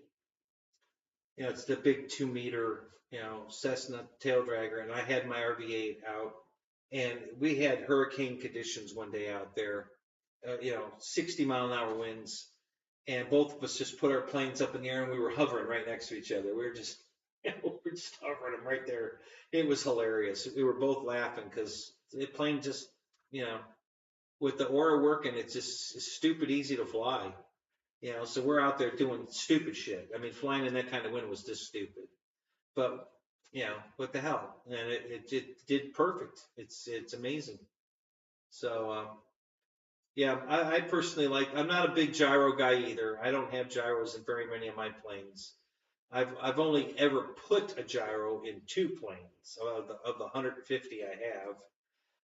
I have, oh, I don't know how many bind and flies. I probably have 30 or 40 bind and flies from Horizon that have, you know, of course it has AS3X in it. That's a gyro. And then my latest J65 came with a gyro, and I put it in there, and it, you know, I've got the gains turned up slightly. They're not way up, and the plane flies amazing. It's a beautiful flying jet with the gyro in it. And, you know, I don't use safe, you know, unless I'm training somebody. The only plane I have set up with safe is my Timber X, because I use my Timber X for training. And that's the only plane I have that has safe even set up in it. When I bind them, I don't bind them for safe. I take that back. There's one other plane I put safe on only to get more rudder out of it. I think it was Chris Wolf, RC Geek. He said if you program the C1500, the C1500, or no, what is it called? The EC1500, that cargo plane that Horizon came out with. If you want more rudder authority, you program the plane for safe and then turn safe off. So I tried that, and he's right. It doubles the rudder authority. Oh my God. The nose wheel and the rudder are doubled. So now you don't need a cornfield to turn it around on the runway. It'll turn really tight. You got a lot of rudder authority. So now you could probably actually knife edge it. And yeah, so it's programmed for safe, but I never use safe. I just fly it with the safe turned off, but it gave me all that rudder authority that made a huge world of difference. So that was some good advice that Chris came up with. I didn't know that until he said it, and then I tried it and it worked. So yeah, so those are the only 2 airplanes out of all my planes that have safe even in them. I don't use it. I think it's a good thing, you know, for beginners. You know, you can learn to fly and not crash airplanes. Oh, Jim, I love that plane. Yes, I do have the C-130. Oh my God, what a great flyer. That thing is beautiful. It flies so nice. I've only got 2 flights on it because the nose gear fell out of it. So if you get one, make sure you tighten the screws on the nose gear. The retract is there and the strut, but the mechanism that held it's got twin nose tires, and it's on a hub of some sort that you slide onto the shaft, and then there's a set screw. That set screw backed off, and it fell off. So I took off and retracted the gear. I never saw it come off. I don't know where it fell off. I have no idea. It's out in the field somewhere. But when I came into land, the nose gear didn't come down. Well, no, it came down. It's just not there. So I'm like, so I made like 5 passes, you know, trying to get the gear to come down. It wouldn't come down. I finally said, screw it. I just put the gear up and I landed it right next to me in the tall grass and made a perfect landing, a nice soft cush landing in the tall grass. Didn't hurt a thing. It was perfect. Flipped it over and looked, and son of a bitch, if it was missing. I'm like, God damn it. So, and Hobby King took care of it. They couldn't send me one. They don't have them. They're out of stock, but they credited my account the $37.99, which is what it exactly costs to replace the whole nose assembly, including the retract. And So I'm just waiting for them to get them back in stock so I can order a replacement. But it's a great flying airplane. It's beautiful in the air. It's super stable. Love that airplane. I really, really love that airplane. It's awesome. It just flies great. So I got the cargo version. I want to get another one. I'm gonna buy the Coast Guard version. I want the Coast Guard color scheme too. So I'm gonna get another one. But yeah, I love that airplane. Great airplane. Yeah, right. So what's my favorite transmitter? I think I like the Spectrum uh, uh, remote here. I think this. I don't know if it has a number on it, but yeah, this is it. Oh, you meant trans. Yeah, because yeah, this is Spectrum. I thought maybe you guys had. Yeah, look, Fred. No, no, Michael, don't go there. No.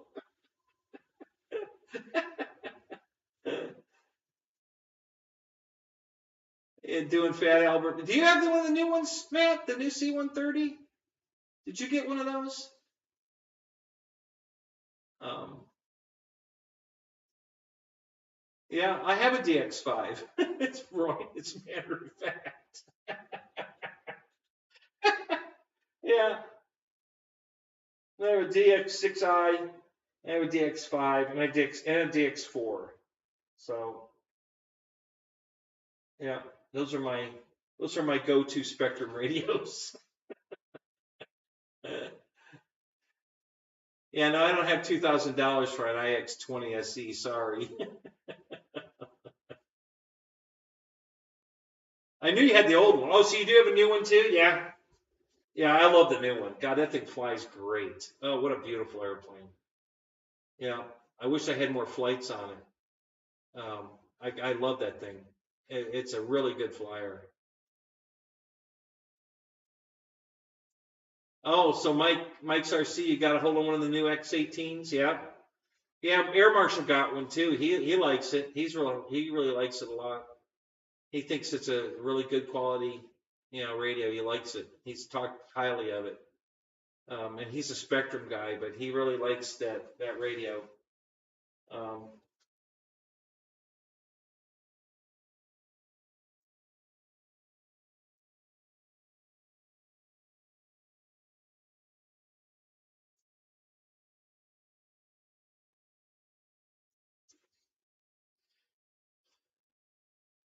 a DX1? No, I don't have a D. I don't think I have a DX1. What the hell does that look like?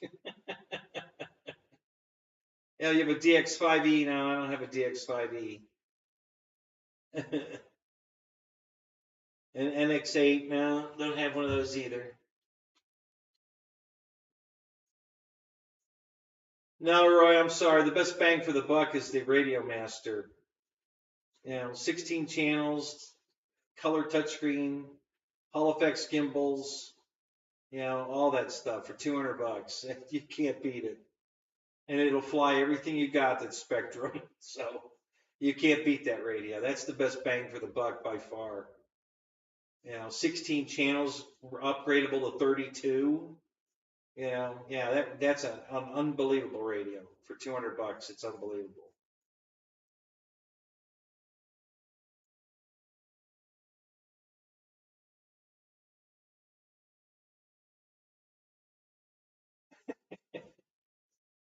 Yeah, yeah, it's probably coming, Michael. I'm sure the community is going to vote for a rainbow colored airplane.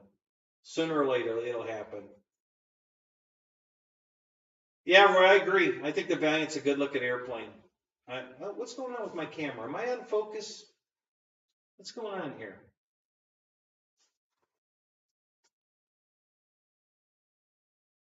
Let me see if I can make it get back in focus. It looks like I'm out of focus. Yeah, I don't know where Air Marshal is. I don't know what's going on with Air Marshal. He should be in here. Oh, Harbor Freight sells the DX1? Oh, there you go. Uh-oh. My TV's falling asleep again. I got to wake it back up. Hang on. Just got to up this volume once, and that takes care of it.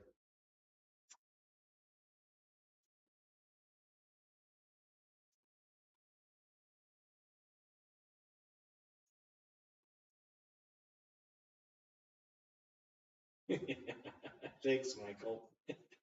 I'll be ranting about radio. No, I'm not going to rant about radios all night. I've said my piece. All right, Roy. Listen, you won't be sorry. It's a great freaking radio. It really is. You'll love it. Yeah, you'll absolutely love it. You'll be kicking yourself. Why did I wait so long to get this radio? Yeah, it's just amazing radio, and it's only $200. It's unbelievable.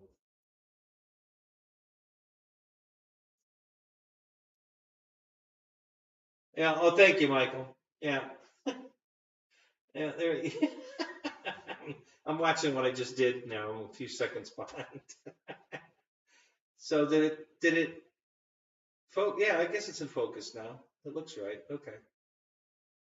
Um, Actually, I don't know if I can do that. Let's try this. I don't know if that'll work or not.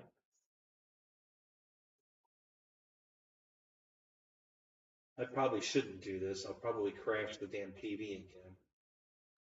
That's what happened the last time I did this.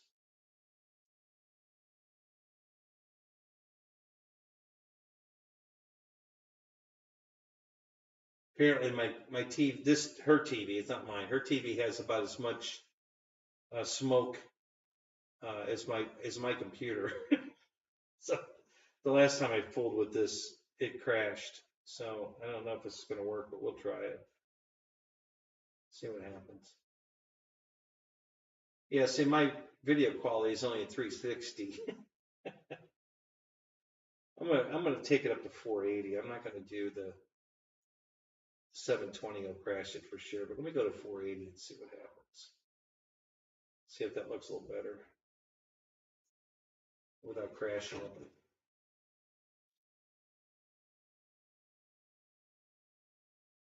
Do I have any Grey Poupon? No, sorry, I don't have any Grey Poupon.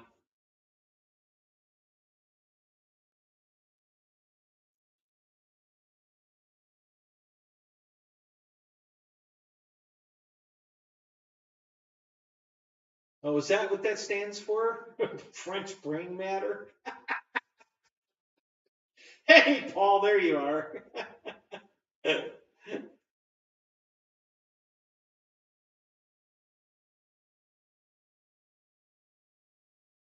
The FMS MXS B2. No, I don't have one of those.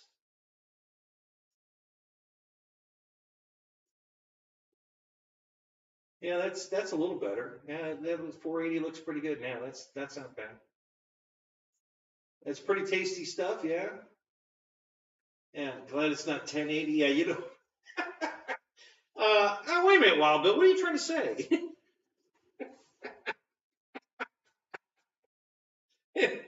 Looking at me in that much clarity, like your eyes. Oh my God, my eyes.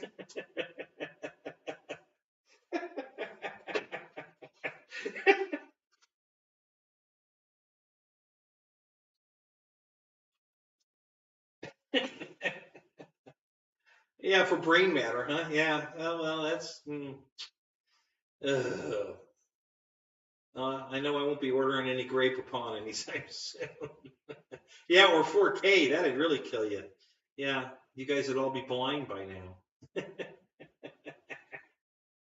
don't know what in the world. Oh, that's the battery door. That's what that is. I was trying to figure out what that white thing was that I see on the table, but I couldn't see it here because the wheel pants was blocking it. But now I see what it is. All right.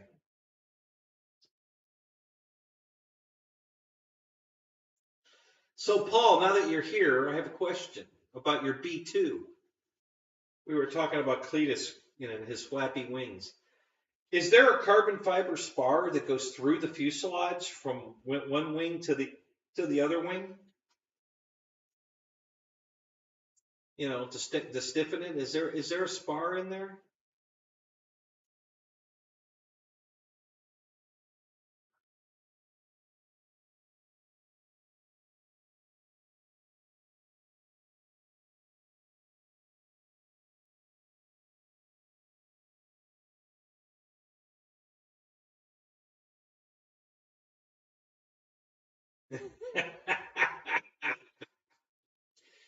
See, Randy, that was a bad idea.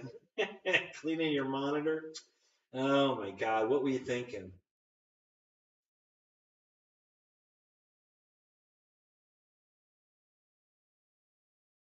Yeah, George, but when the plane ripped in half, there was no spar in it. And I don't know if it's supposed to have one or not. And that's why I'm asking, because I know Paul has one. So is there a spar that goes through the fuselage to one wing to the other or not? Because Cletus definitely didn't have the spar in his. So if that thing did the waggle like that, it was because he wanted it to on purpose and took the spar out, or he just forgot to put it in, didn't realize it was supposed to be in there. But I'm just, but if Paul tells us it doesn't have one, then he didn't do anything deliberate. It just doesn't have it. But I'm pretty certain it's got a spar going through it. I would think. Um,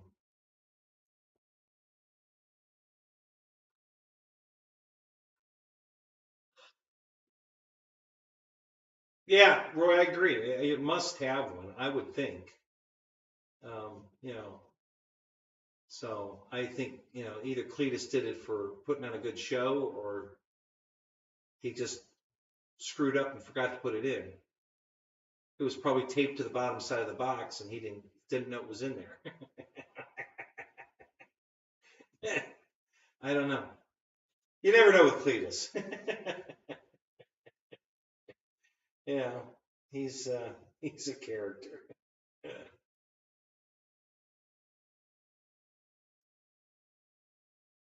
Yeah, the B2 is pretty cool. I have one. I've got the smaller one from LX Models. Um, and it has the drag rudders and everything, just like the bigger one. Yeah, I've had the plane for at least 5 years, at least. Actually, no, I've had it longer than the other one. So I probably had it for 7 years now. I still haven't flown it. Every time I try to fly it, something goes wrong. One day I had it out at the field and one of the engines wouldn't spool up. And I have no idea why, other than the ESC. It was in my car for a while and it was pretty warm in the car. But if that's all it took to overheat an ESC, then I'm not sure I want to fly it. So, but I've tested it since then, and both the engines spool up. So I don't know what happened that day. I was ready to fly it, and the motors wouldn't spool up. So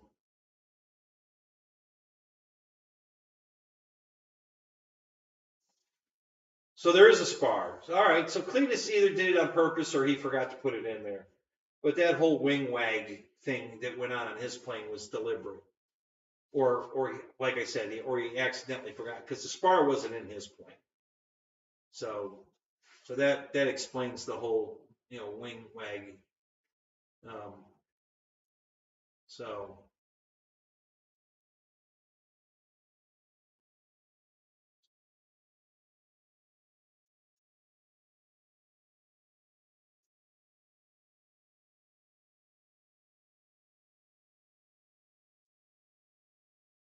yeah, George, it was really heavy.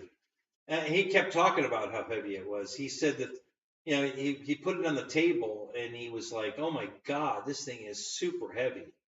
So yeah, he kept mentioning how heavy it was. But yeah, he had the EDFs and the turbine, and to get it off the runway, he had to have full power on everything to get it in the air. And then once he got it up, it was going too fast, so he had and then there was another guy working the turbine throttle.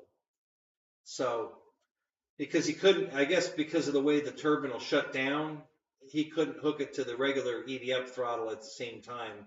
So he had a separate radio just for the turbine engine, and he had the other guy, you know, throttling the engine as he called for it. You know, throttle it up, throttle it down, and shut it off. on landing, he had the guy just shut it off. He said, just shut it off. So then he had to trim it down to shut it off. And, but yeah, it was super heavy. So,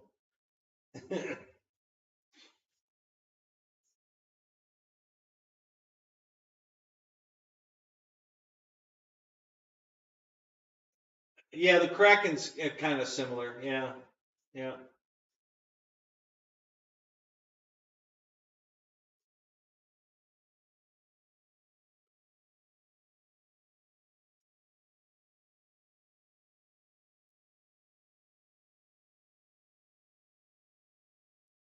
Yeah, it's a good flying plane, Paul, isn't it? The C-130. We were just talking about that before you got here. Yeah, awesome flying airplane. I love that airplane. Yeah, it's yeah, I have the same one you have, the cargo version. And yeah, it flies great. Just check your nose wheel, make sure it doesn't fall out, because mine fell out. So I can't fly my plane till they get them back in stock. I'm waiting for Hobby King to get the nose wheel back in stock so I can order it. Um,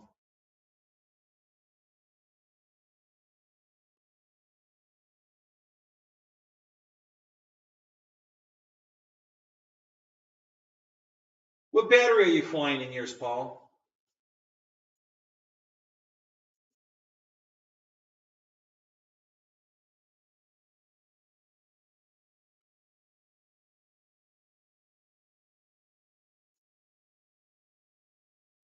Right, George. That's what Cletus is talking about. That's why he put the turbine on a separate radio so that he could do all the throttle start procedures and everything without messing with the EDFs. So that's the only thing that was on the other radio was the turbine. He just left everything else the way it was. The throttle and is on the EDFs and all that was on the one radio, and the other guy had the throttles for the turbine. And that's all that he was controlling. And then Cletus just told him, give me full throttle, pull the throttle. You got to go watch the video, George. It's pretty funny. You know, when the wings start flapping like a bat, it's pretty funny. You know, he just slows down, it stops. And he's flying it around, and it sounds cool, and it's flying. As heavy as it is, it's flying. But he said he needed that extra throttle to overcome the weight because it was just too damn heavy. You know, it wasn't going to take off on the EDFs alone. He said there's no way it was going to fly. So, but once they kicked in the throttle on the turbine, it got in the air. And then once he got the gear up and they cleaned up, it was flying pretty good. And then they tore it all up trying to hand launch it because he smacked. What did he come? I think he came in short on the runway and ripped the nose gear out of it. On the second landing, the first landing was good. On the second landing, he ripped the nose gear out of it. So then they had to hand launch it. And the first guy tried to hand launch it twice and just literally destroyed the thing. They were taping the battery in it and the battery hatch on, and they were just cobbing it all up just to get it back in the air. And then at the end there, it just ripped in half. You know, they throttled it up and it started the bat flapping, and it just snapped in half. And then the two wings just floated down nice and gentle, you know, and that was the end of it. But he says he has another one ready to go. He already had a second one ready, so he already bought a second one and he had it. So I guess the B2 Cletus is we're not done yet with him. He's coming back for more.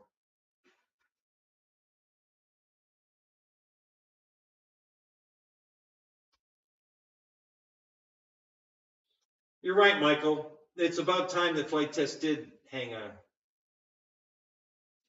Yeah, see, I see. I was flying mine with a 4,000, Paul, not a 2,200. So I think mine. I don't know how much weight you put in yours, but I'm thinking my battery made up the amount of weight that you added to yours. So mine flew great with the 4,000 pack in it. I mean, I love the way it flew. It just was beautiful, and great flight time, great handling, beautiful flyer. Love it. Flies fantastic.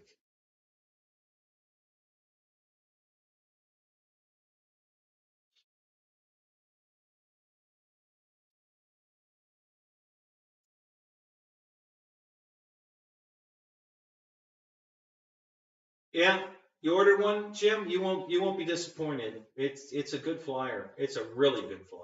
And it looks great. And when the landing gear retracts, that like the EC 1500 didn't have retracts, and so when the retracts go up and it cleans up, it just looks phenomenal in the air. It really does. It looks so cool. It's set with those four engines synced. It sounds fantastic. It's just a really cool airplane. You're gonna like it, Jim. You're gonna really like it. I love it. I think it's fantastic. I've been dying to fly it, but the nose gear is still out of stock. So I'm just waiting for their next order to come in.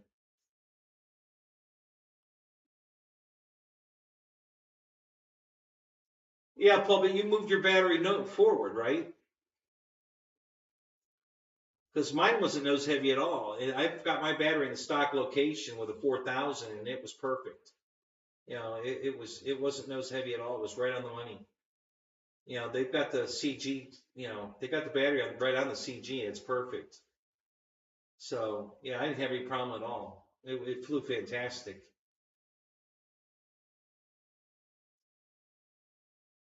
Yeah, it's still out of stock. Yeah, I'm sure they've got a big order coming. Because they're out of stock on the twin, the King twin, um, and they're out of stock on the C-130, and I think one of the other planes they had on sale is out of stock. I forget which one. Oh, the nose gear's discontinued. Oh, dang. Hey, Michael, I think the cops are at the front door. You better go check.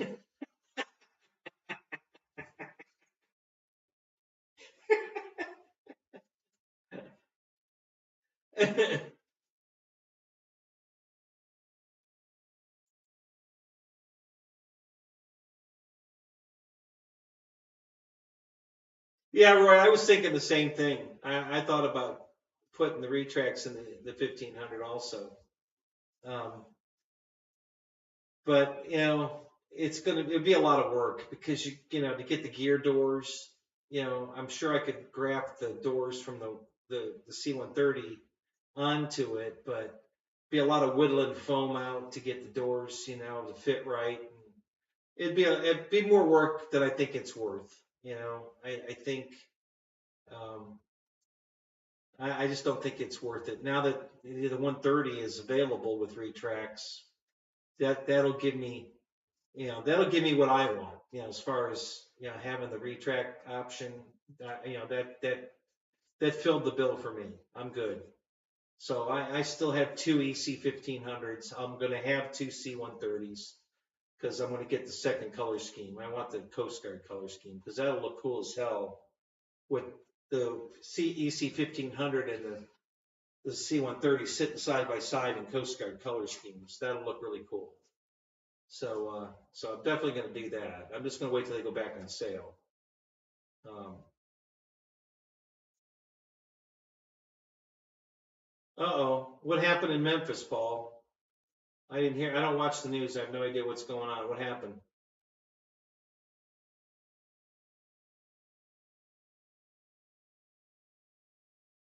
Okay, cool, perfect, man. Yeah, yeah. Take them out of your sturm and send them to me, Michael. I'd love to have them. That'd be awesome. Yeah, Jim, that'd be awesome, wouldn't it? Listen, Flight Test did that. They put airsoft guns on a Kraken, on two Krakens. Okay, and they had one gun uh, pointed forward and the other gun pointed backwards, and they were dogfighting with them to see if the little BBs would penetrate or leave marks on the airplanes, and they did. They had some you know scuff marks where it left color from the BB, the airsoft BB, and but it was a hilarious dogfight. The two of them were up there, shooting the guns at each other, one facing forward, one facing backwards. So yeah, it was an interesting show. It was fun to watch that. So if you haven't seen it, look it up on Flight Test. Flight Test Airsoft is probably all you have to. They have other airsoft too, but you'll probably find that air-to-air battle because they did some. They built a tank with an airsoft gun in it, I think, and a battleship they built, and I think that had an airsoft gun in it. So so they're not new to the airsoft thing. They've been doing it a while. Yeah, Roy, the EC-50 flies awesome. I love that plane. It's a great flying airplane, and I got 34 minutes with a 4000, the Smart 4000 battery. No, it's a 5000. It's a 5000 4-cell smart battery that came with the plane because I bought it when it was, buy the plane, get a free battery. And I got 34 minutes flying that thing around scale, just cruising around. It flew for 34 minutes on that battery. No shit. I was doing it to piss off the paramotor guys because they were flying over our runway. So I put that sumbitch up there and just cruised around the field for 34 minutes just to piss them off because they couldn't fly anywhere on the field because I kept circling over. I was shooting some touch and goes and circling over just to keep them off the field. And I got 34 minutes on that battery. So if you're not trying to burn holes in the sky with it, it'll fly forever.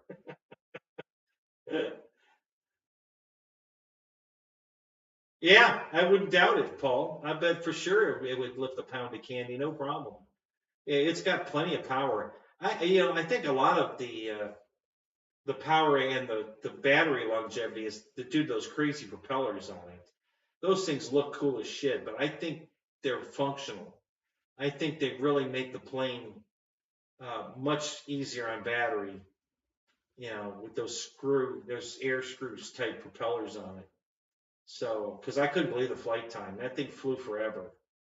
So, yeah, that's funny, but again, I don't like watching crashes. And when Frank is jumping up and down on that thing, I just like, okay, I've seen enough. I got to get off of here.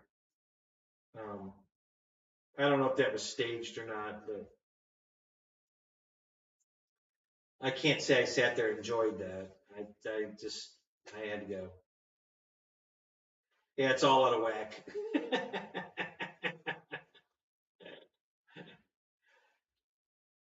Yeah, where's the squirt bottle?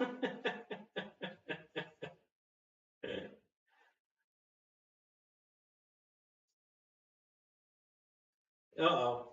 I guess we're boring the crap out of right, so he'd rather listen to me talk about transmitters.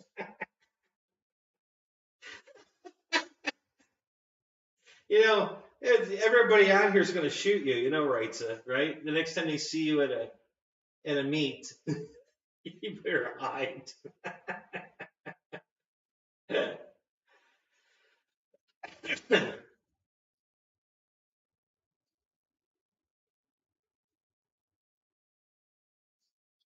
So 5 black cops killed a black kid driving crazy, and they're still going to riot? No, it's not a racist thing anymore. 5 black cops killed a black kid, so now what are they rioting about? They just hate the police? They should have just let the kid drive around crazy and kill somebody? Is that's okay? What's up, Che? What's up? Good to see you, buddy.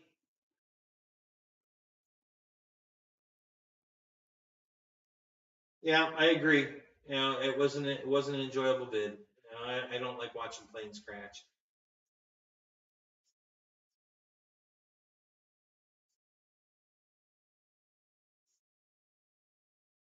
Oh, I think he's been in my show a bunch, Roy. He seems like a pretty cool guy. I don't have anything personal against him. I just didn't enjoy that video. That's not my kind of humor. I mean, if that's what he was trying to do.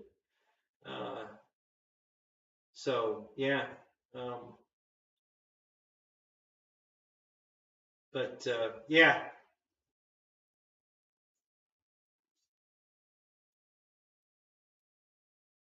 Oh, so they'll use the white car as the okay. I get it, Roy. That'll work. Oh my God. Uh, no, Che, I brought it. I got the trailer out here with all the planes in it, but it was just too windy today. You know, I called the guys. Nobody wanted to go flying. Too windy. It was pretty windy today. Temperatures were decent. It was supposed to rain, but we didn't get the rain. But the winds were just terrible. So yeah, didn't get to go fly today. Kind of bummed. I really wanted to get my jet in the air again. God, I like flying that jet. God, that thing's fun. So I'll have to wait till next week. Oh, Michael flew today. Yeah, you probably flew your real plane today, not a model.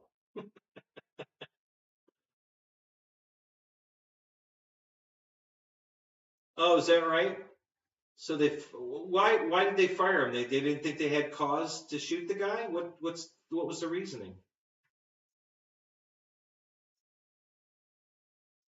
Oh, you wanted to, but football won out. Oh, Roy, where are your? Oh my God, you better get your priorities straight, dude. Football never takes precedent over flying airplanes. What's wrong with you?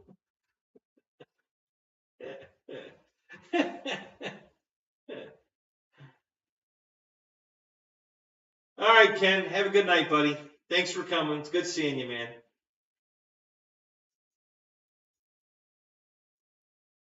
You flew your PGI from the couch. Yeah, that's the way I used to do it. I used to drive my Subaru Brat outside. I sit it on the ground outside the door, go sit on the coffee table looking out the front window, and I'd run it all over the yard, out in the street and stuff. And my neighbors were all looking around like, "Who's driving this thing?" I'm in the house. It's too cold outside. I ain't going out there.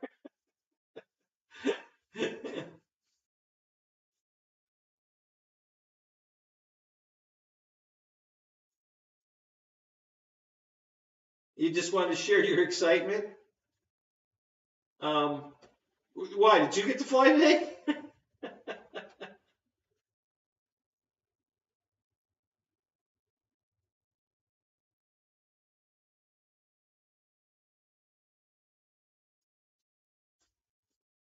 So you snagged a Jetty DS14. Oh, no kidding. Nice snag. Wow, $350. Really? Wow, that was a good deal. Yeah, I saw I just read it. So is that what you're talking about? Is that what I'm supposed to look up further?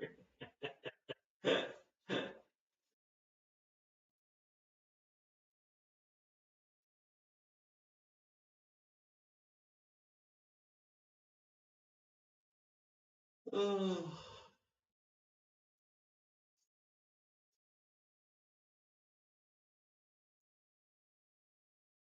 Well, that was a good deal, buddy. That was yeah, I would have snagged it too for that. You know, why not? That sounds like a screaming good deal. So yeah, thanks for sharing. I don't blame you for being excited. That's pretty cool. Where'd you get that at? Were you at a swap meet somewhere, or was it on OfferUp or Facebook Marketplace? Where'd you happen to you snag that radio at?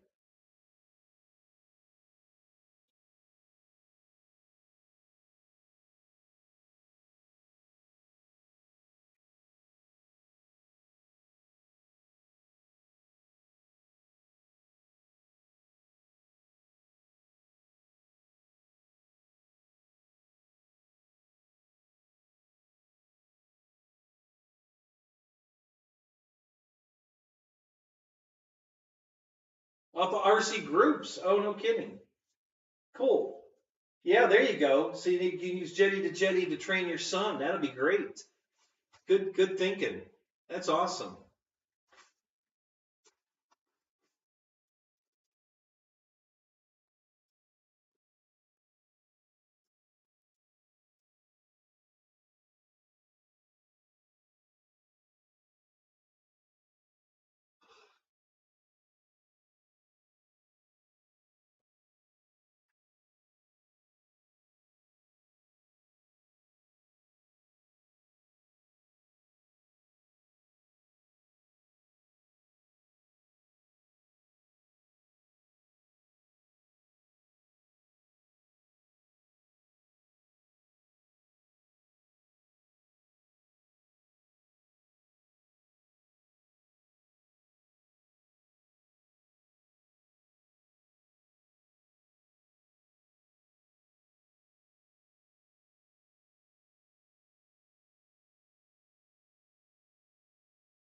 Oh, that's good, Shay. I'm glad your kids love it. A bunch of my friends have kids that don't give a crap. They're not interested in this RC stuff. They don't, I don't know what they're interested in, but they're not interested in the RC stuff. And I just like, God, how can you not love this stuff? I mean, this is the coolest shit ever. I don't care if it's a tank, a truck, a plane, a helicopter. It's just cool. All the way around, it's just cool. So when they say they don't get it, they're not interested, I'm like, what planet are you from? How can you not think this is the coolest shit ever? I don't get it. I mean, it's the coolest shit I've ever had. That's why, I have all of it. I'm looking for something. What am I looking for? I was going to do something here. What the hell was I going to do? I lost my thought here.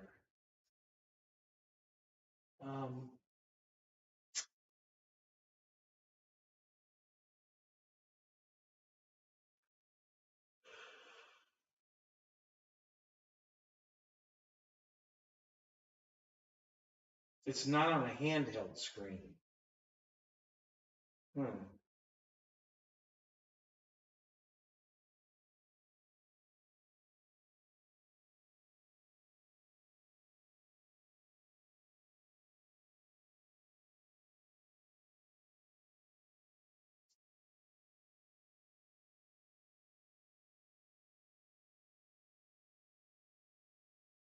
Yeah, that's part of it. I think video games, Big Jim. I think you're right.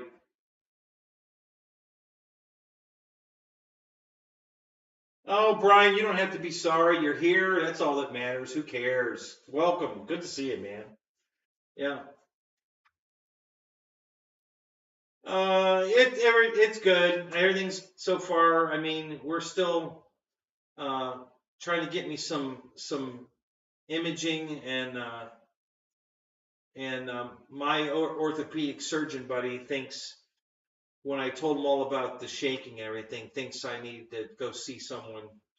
The first thought that came to him was PTSD, and I thought that myself. And so we're looking at maybe going to get some of that, looked at. Who knows? We're just kind of stuck in limbo right now. I still haven't, um,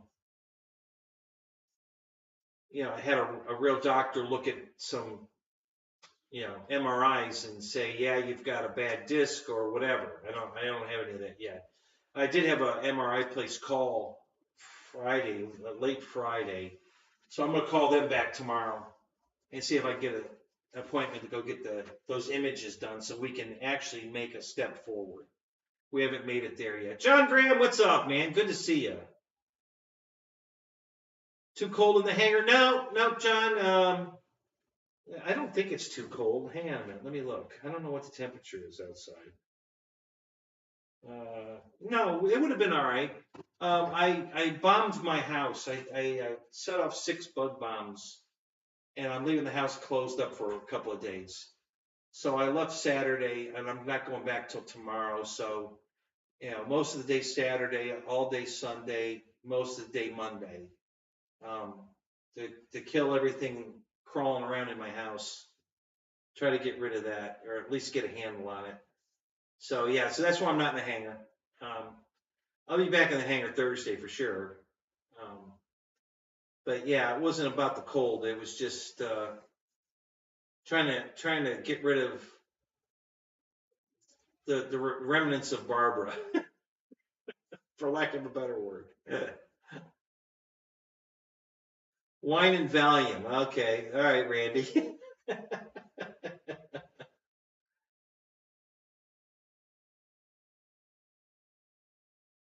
Yeah, Brian. Yeah, it's what we're doing. Thank you, though. Appreciate the best wishes.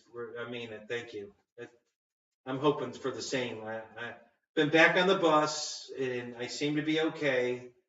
I do have some back issue for sure, because now by the time I've done 6 hours on the bus, my back's hurting and my lower back. Not horrible, but it wasn't there before. So I think there might be, something going on. I don't know what. I won't know until we get some MRIs done and get somebody looking at them. just some discomfort that has me worried, and then the PTSD thing because I don't know if that's going to come back or not. The 2 days I started shivering, it was, again, until I know what the MRIs say, I don't know, but it could be psychological, is all it was. I don't know. Yeah, a barb bomb. I set off 6 barb bombs exactly. To get rid of the vermin um, that's been crawling around in my house because it's coming from everywhere now, and so I'm trying to get a handle on it. It's I didn't have this issue before, so hopefully uh, these bombs are going to do some good.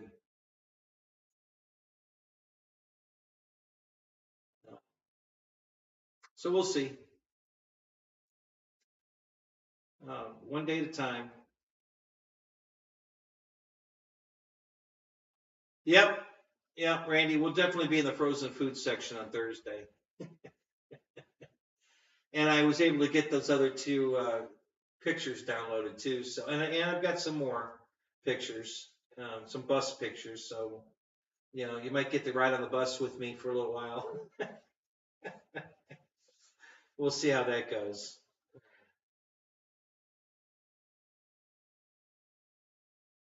Yeah, yeah, Jim, that's a good idea. Yeah, I've got something I can do the perimeter with. I think maybe it's time to go ahead and do it. Um, yeah, she left some uh,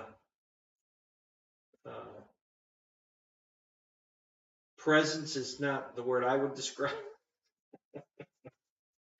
Roaches. I mean, her car was infested with roaches. I mean infested. They were crawling all over us. We get in the car to go somewhere, and literally we had roaches crawling all over us. And of course, she goes and buys groceries. They crawl in the bag. She brings the bag in the house. They crawl out of the bag. Now they're in my house. It's pretty disgusting. So I gotta bomb the house. Um, I want to try to get a handle on this before it gets out of hand. So yeah, Michael, I got a picture of the outside of the bus and a couple shots of the inside of the bus. I couldn't take a shot facing backwards because there were people on the bus. I didn't want to take pictures of them. But I walked back in the bus and then took a picture forward.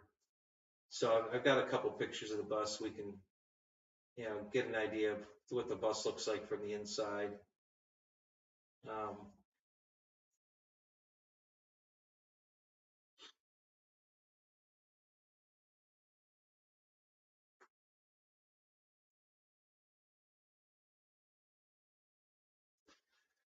so Roach, how you doing tonight? You doing all right? Did you get to fly today? How was your weekend?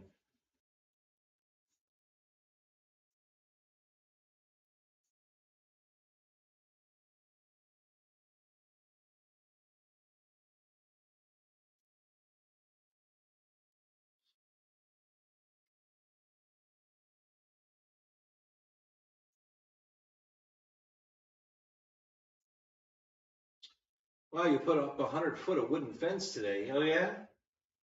Ah, well, that doesn't sound like fun, but it sounds like you accomplished something, so that's good. I didn't get a thing done today. I didn't do anything. We've been laying around the house watching television all day. Movies, football, YouTube. Yeah, very unproductive day today. Yep, I definitely had to loosen up behind the wheel, Paul. And you know that personally.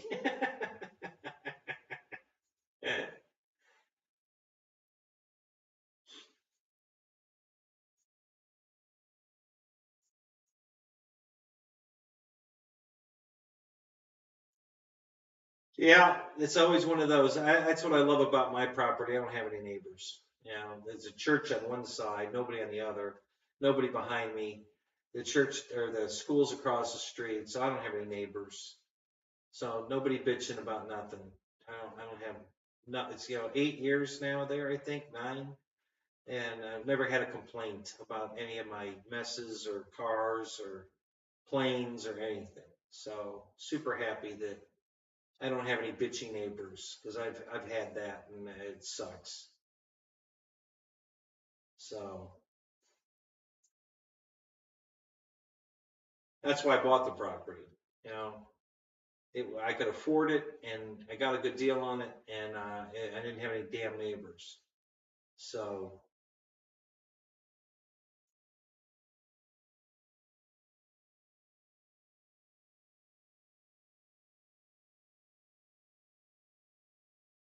yeah, it's nice, isn't it, Roach? You know, nobody bitching that you left your garage door open too long, or your trash can's the wrong color, or whatever they want to bitch about.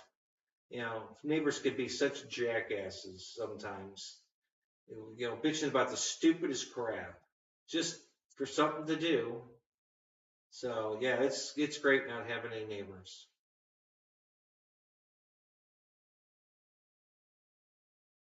Yeah, exactly, Brian. The only neighbors they're not neighbors, they're live-ins. And I'm kicking them out in little brown wooden boxes, but they're all getting out.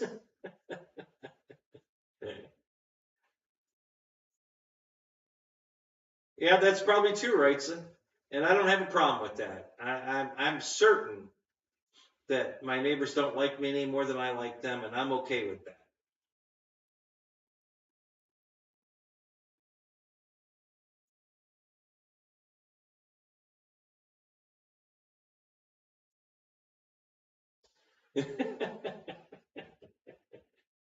Thanks, Keith.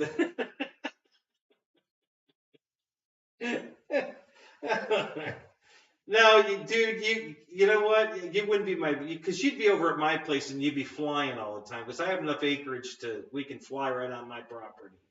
So you'd be over there flying with me. You wouldn't be bitching at me.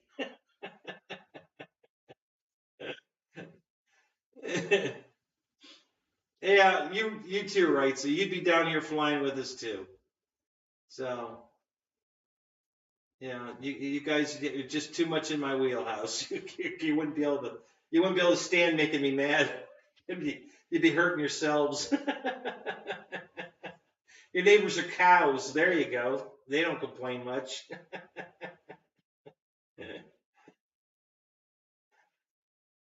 There you go. Yeah, let's do that. we get a we'll get a GoFundMe. Yeah, go fuck Kenny some fun.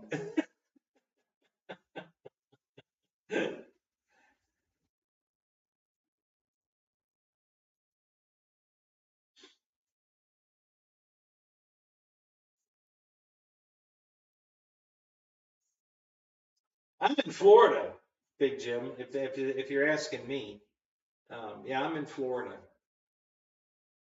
Just it's about as far west as you can go from Tampa, a little north of Tampa. But I'm almost on the Gulf. I'm only a couple miles from the Gulf. So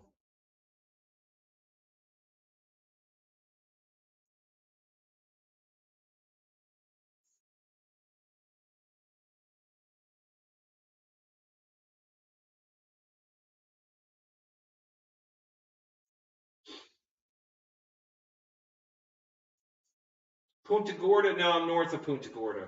About an hour and a half drive to Punta Gorda from my house. Not too far. There used to be a really nice car museum down there. I think he closed it up. He bought an old Kmart. Instead of them tearing it down, he bought it and then he filled it with cars. And there's videos. You can go on YouTube and see it. Just Punta Gorda Car Museum it'll come up. Beautiful, beautiful place. Um, but I think he's since moved it. I don't know if it's still in Punta Gorda, but I'm pretty sure he moved it out of the Walmart or the Kmart that was there. Um,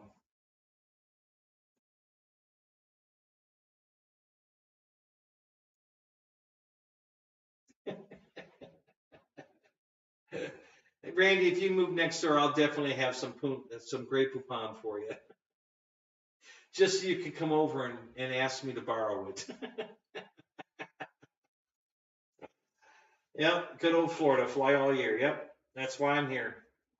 It's exactly why I moved here.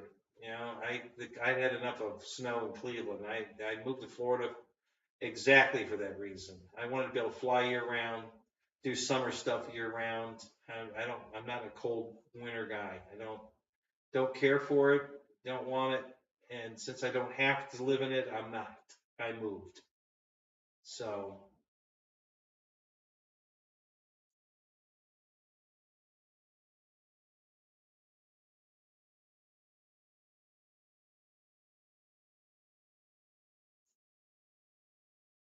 yeah, I don't know about the villages, Michael. I've never been down there, scoping out the women. I hear that's what it is, but I haven't been down there. I hear it's the STD capital of the world, though. So keep that in mind. Make sure you have your glove.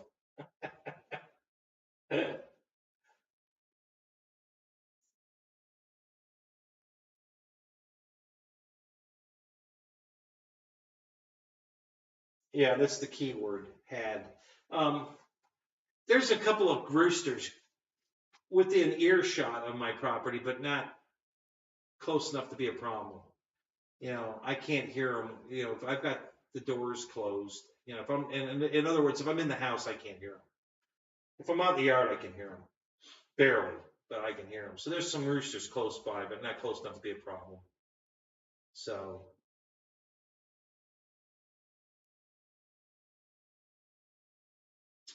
we do have coyotes here, but they're little. Everything I've ever seen with coyotes here, these big monstrous. These are little tiny things. I mean, they're small little coyotes. They're not big. Um, I guess it's a different breed here in Florida, but yeah, they're just not big. They're not big coyotes at all. They're little farts. They howl just as loud though. That pack of them howling is, they're close by. You can hear them howling.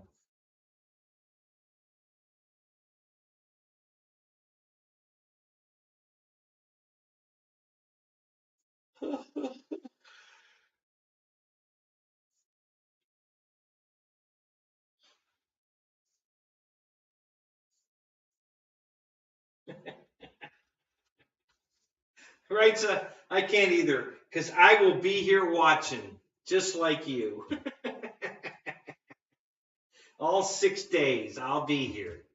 I'll be glued to my set, watching paint dry or, nails rust, grass grow, concrete dry. I'll be watching all of it.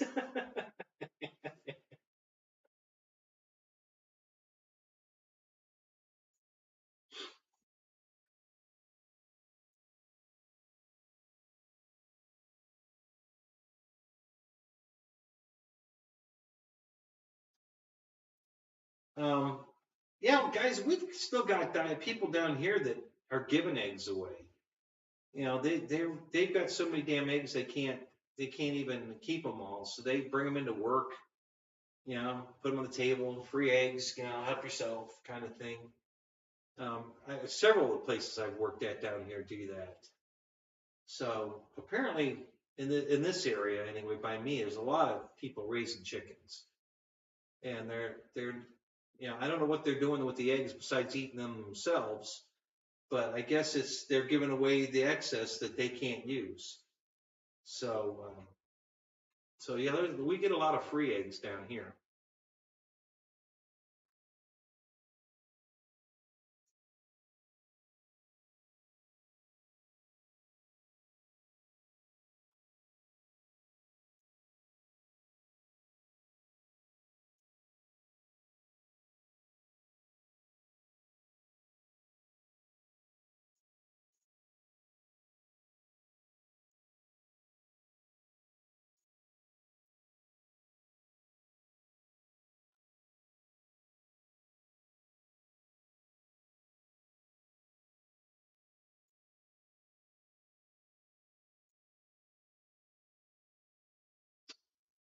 So you had the wild bird flu. Wow, really? Huh.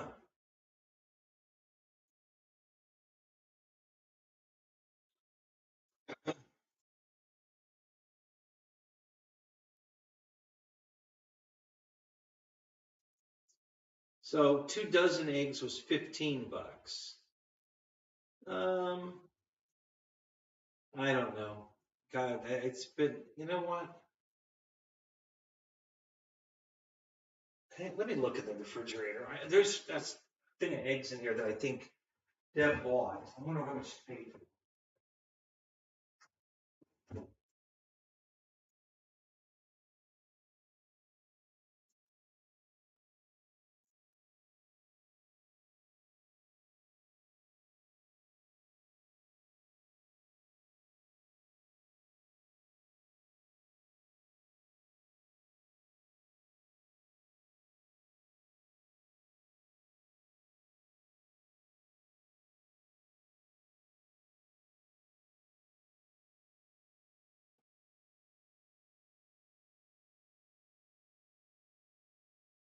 Yeah, sorry guys, no, there's no price on it. I was hoping there was a price on it, but there's no price on it. They're brown eggs, um, green lice, I think is what they're called.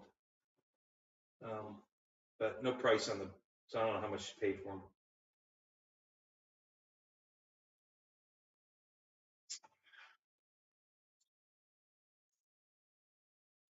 That's what I was going to do. Just want to see if I could catch my video up.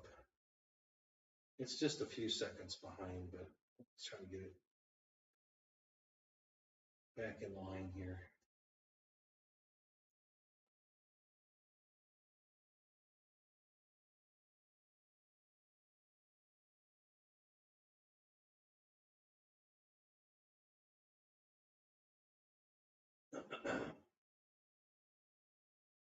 No, that didn't work. Again. Oh, there we go. Maybe.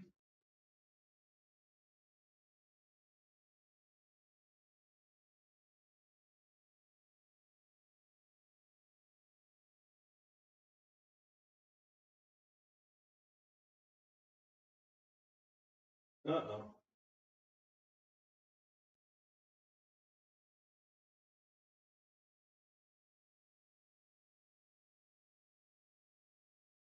Okay.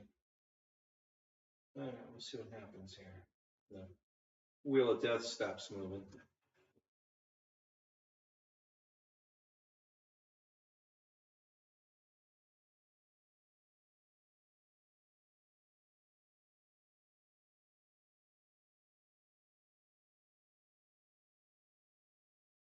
Yeah, isn't that amazing, Randy? It's amazing that they don't wash the eggs, so the coating that the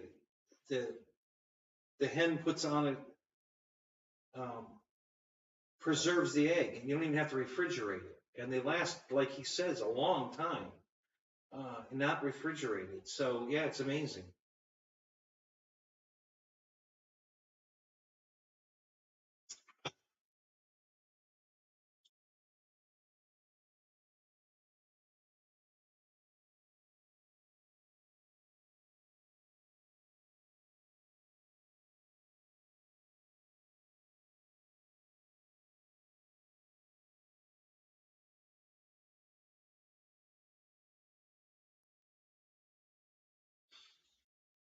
Used to throw eggs in toilet paper.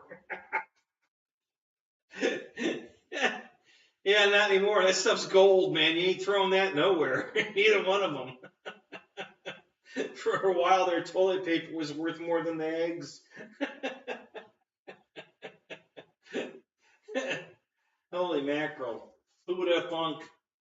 Jesus.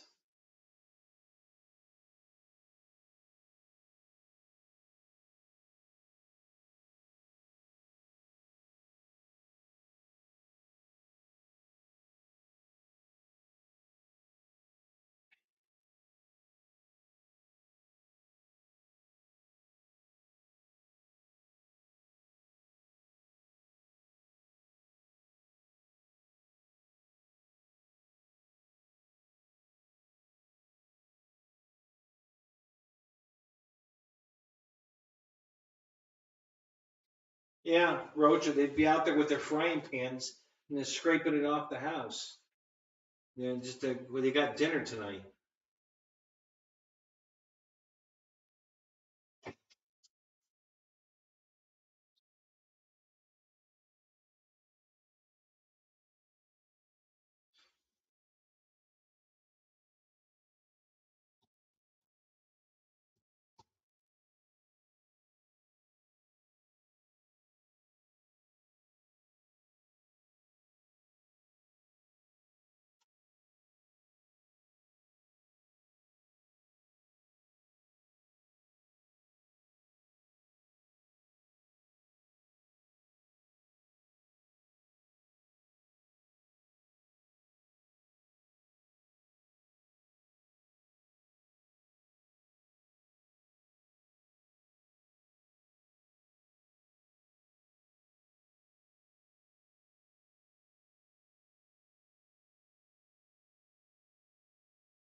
Keith, is it out? Is there? Is it out? Is it priced? What's I didn't know we had a new Carbon Z yet. Did I miss it? Did they released it? Is it back? And how much do they want for it?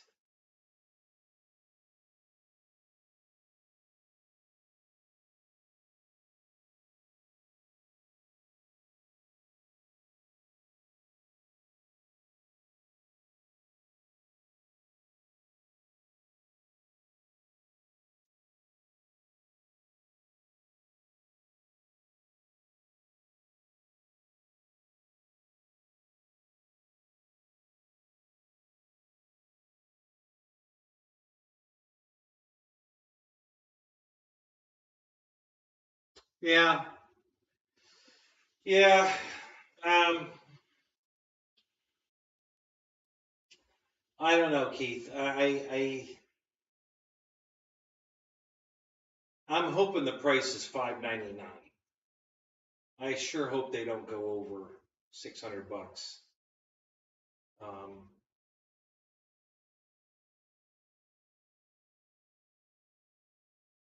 but I'm definitely going to buy one. I want another one. So, um, well, the only reason I don't think they're going to raise the price that high, Keith, is they didn't upgrade the landing gear or the lights. So, and that's been everybody's biggest bitch. So to get people to buy a plane that everybody bitches about, um, it's 650 plus is probably a stretch. Um, so, but we'll see.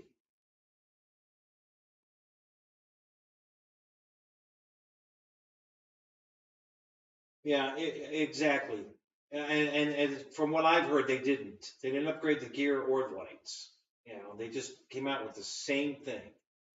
And if they change the paint scheme like they did on the 1200 and fuck it up, then they probably won't even get that because, you know, they ruined the 1200 size T28 with the new paint scheme. I hate it.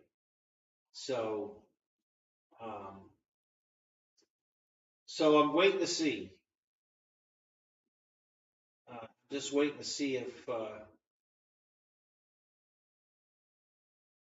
you know, how good it's going to be or whatever.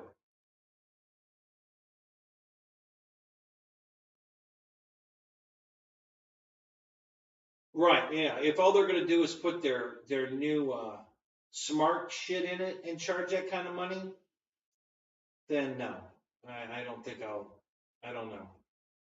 Yeah, especially if they're gonna charge that kind of money for it. I think they're gonna screw themselves. I don't think it'll be as good a seller as they think. I don't know. They've been so tight-lipped about it. Maybe they're not even doing it. I don't know. I mean, they've been saying that they're gonna do it, but my God, it's been a year. And they're still pretty tight-lipped about it. You don't hear them talking about it. We're talking about it, you know, and we hear from them, you know, like in RC groups, somebody from Horizon will chime in, but You know, they did the same thing about another airplane. Which one was it? And it was all bullshit. It never came out. So I forget which plane it was now, but that crap was going on about something else that never happened. So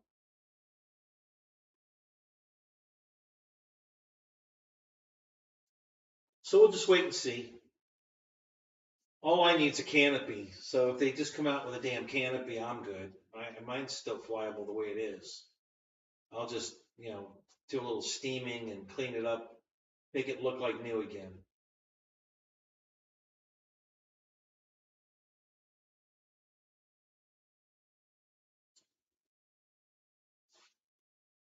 Which brand name? Wow, Bill, what are you talking about? You wish they would bring that brand name back.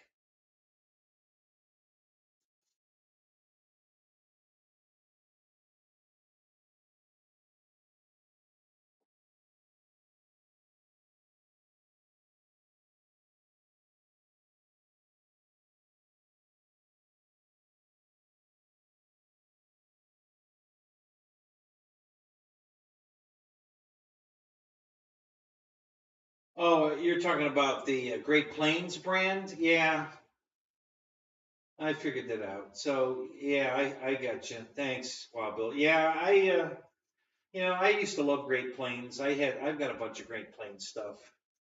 Um, you know, I I don't know what Tower's thinking. Horizon. Um, they killed off a bunch of good brands. I mean, the was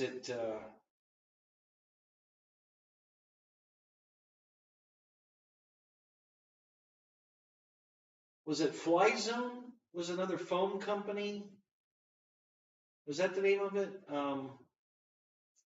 They made that de Havilland Beaver and a Corsair and a couple other planes. Was it, nice? It was a nice.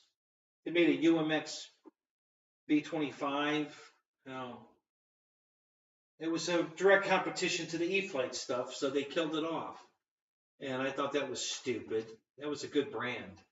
No, not Park Zone. That was their old stuff. Not Park Zone. No, this is a different. That was Horizons. Now this was a company that was sold through Great Plains, and when Great Plains bought out, or when Horizon bought out, what was the parent company? Um, Nabco, uh, something like that, that owned Great Plains and all these other brands, and they did away with all the other brands, get rid of the competition. Now they owned them. I don't know why the hell they get rid of them. Hobbyco, yeah, thank you, Wild Bill. Yeah, so I know what I keep looking for, and now I know why it's not here. I keep looking for my TV remote, which is a wireless keyboard at home, but I don't have that here. So I keep looking around for my wireless keyboard so I can do a search. And I can't do that. I can do it on my phone though.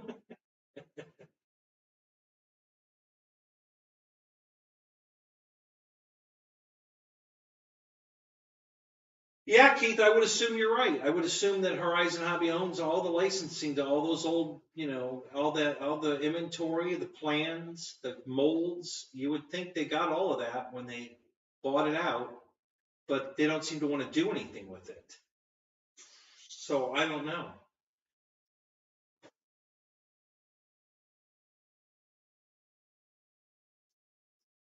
So there was a company called ARC, just the letter ARC, and they made all of the stuff for nitroplanes and um, what was the other company?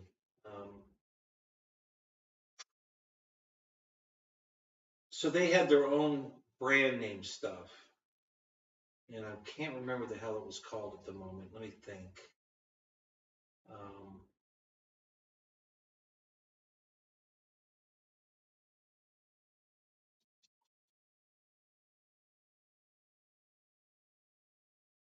shit, I can't think of the name of it. Well, anyway, they have these great airplanes, great molds, and HSD bought them out. So ARC went away, and HSD bought all their stuff. So they have all their molds and everything to make all these great airplanes, but none of them are jets, and they're not making anything but jets right now. HSD just wants to build jets. So they've got all of these molds to build prop airplanes. The A1 Skyraider is an HSD plane, the one I have, the 1600 size one. Beautiful airplane, beautiful looking, beautiful flying, awesome airplane. They won't go back into production. They have the molds. They could go back tomorrow, but they don't do it. They made a B-25. I don't think they're building that right now. They've got the 1450 size T-28 that was an ARC plane. They won't make that one, and that's my favorite. I have two of those. I have one I fly, and one's still in the box. Beautiful airplane. That's the best looking. Next to actually, I think the smaller one looks better than the Carbon Z one, but I still love the Carbon Z one better, because it's bigger and flies better. But it's an awesome airplane. It's a really good looking T-28, and I still have a brand new in the box, so I'm super happy I have that. They had a Mustang, one of their Mustangs, but a buddy of mine talked me out of it. He just had to have it, and so I traded him, so he could have it. All right, Roach. Michael, have a good night, man. It's good seeing you, man. Take care. We'll see you later. So I could see the damn box, and I can't remember the name of it, but it was they made their planes for nitro planes, and I think another company too, but I can't think what the other one was at the moment. There was another company like nitro planes that went out of business too. I can't remember the other one. So yeah, so HSD has all these awesome molds, and they won't they won't make those planes, and it's really a bummer.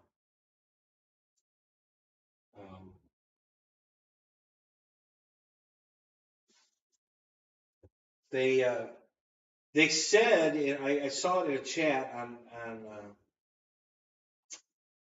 RC groups, that they were going to go back in production on the propeller for the A1 Skyraider, because they made this beautiful one-piece four-blade propeller that was big, for the A1 Skyraider, and that prop pulls that plane vertical to the stars. It's not real fast. It probably tops out at 70, maybe 80 miles an hour, maybe, but it'll go vertical forever. It just keeps, it's got so much torque. It just keeps climbing. You can go straight up, and it'll go straight up until you shut it off. I mean, I went straight up till I almost lost sight of it, and it was still going.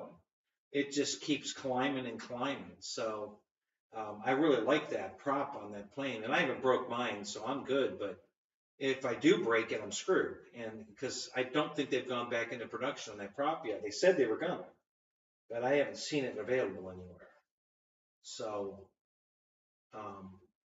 so HSD is, one of the premier manufacturers. They make awesome stuff. But, right now they're concentrating mostly on jets.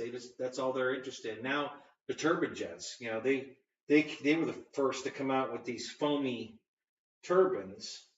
There's a really cool video on YouTube. Go watch it.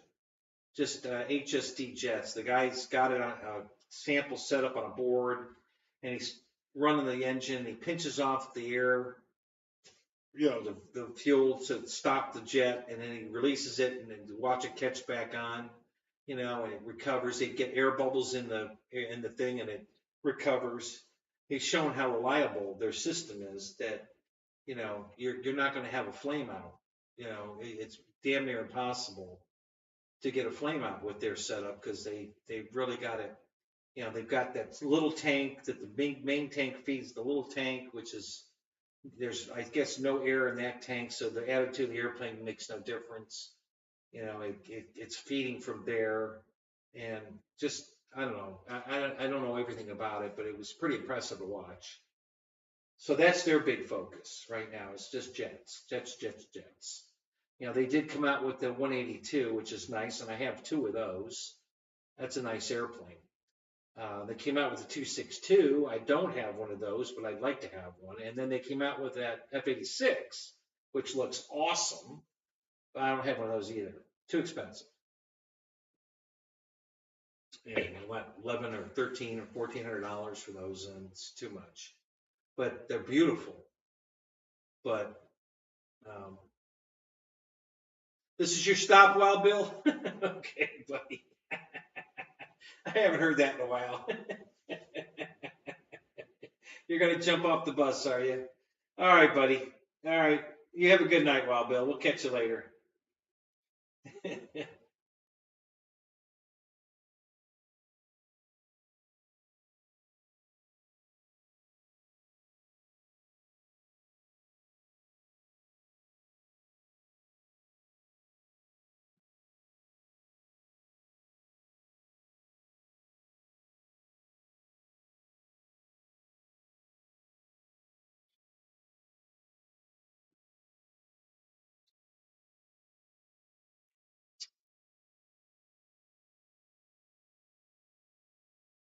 So anyway, yeah, so HSD is one of my favorite companies. I love their products. I love their quality. It's really good stuff. I just wish they would step up their game and get back into making some prop airplanes, because they have some awesome molds to make some really awesome airplanes that I think um, I hate to say it because I'm a big FMS fan, but that the T28 I got from Dyno Nitro planes, the ARC one that HSD now has the molds to, it flies so much better than the FMS one. I mean, it flies like the Carbon Z. For you guys that have a Carbon Z and fly it, it flies just like the Carbon Z, but smaller. It's that rock solid. It doesn't have a gyro in it, and it just flies amazing. And I love that airplane. So yeah, if HSD would just get the molds out and go back into production on that one, it would be awesome.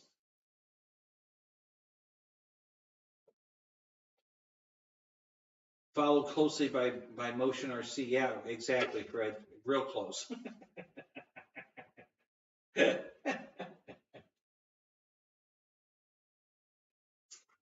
Oh, is Jim out of here too? All right. Have a good night, Jim. We'll talk to you later. We'll try to. If I hear anything about a B1, I'll let you know. Right now, I don't know a damn thing, so we'll let you know when I know. So,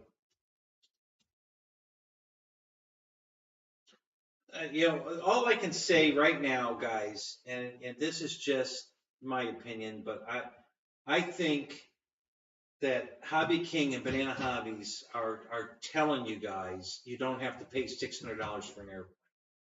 These guys are both putting out super quality airplanes for less than $300. Okay, and so I'm thinking, all this other stuff's way overpriced, and I'm just not going to pay it. I'll just keep buying this stuff because the quality of this stuff now, that the new company from Banana, that's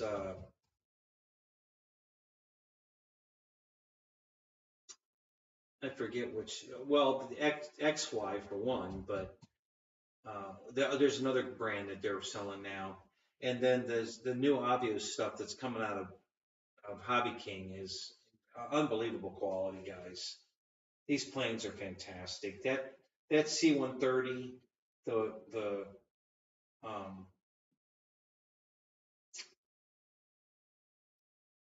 and the King Twin are awesome.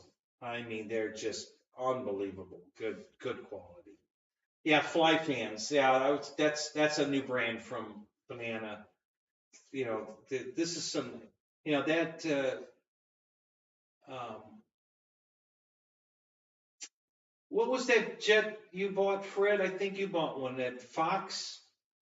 Was it a Fox bat or something that they came out with? I think that plane's under $300 right now at Banana. Um, and these other two planes I'm talking about, oh, the MiG-25, yeah. Yeah, yeah, I think it's under $300 right now, or close to that.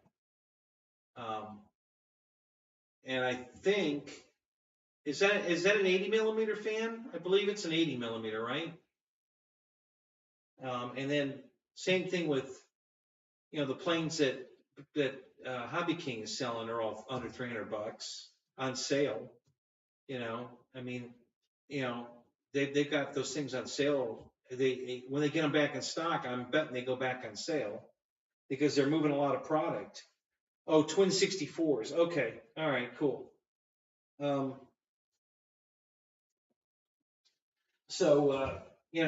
just not going to pay $600 for an airplane. I'm just not going to do it. I'll just buy cheaper stuff. That's, I'm not going to support. I think they're overpriced. Listen, the Draco was way overpriced, guys. Christ, they were giving those things away at the end. It was $630, and at the end there, I think they were at $399. I think, or something like that. I mean, they were, just anything to get rid of them so they're gone, because they discontinued it because it was an epic fail for them. I know Dave Marshall thinks that was the biggest sale they ever had. What was the biggest pre-sale they ever had? They pre-sold 18,000 of them, but they were all canceled. Almost every one of those 18,000 airplanes they sold were all canceled. So the final tally was just over 5,000 airplanes is all they sold to Draco. It was a horrendous fail for them. And that's why it's discontinued. And I seriously doubt they're going to build a Scrappy. They lost their ass on Draco. I don't think they're going to build a Scrappy.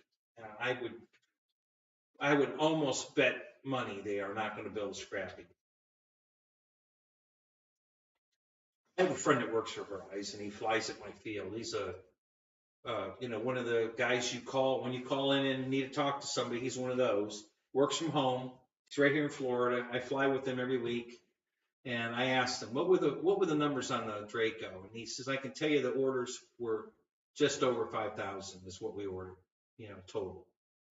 And I'm like, okay, that's what I thought.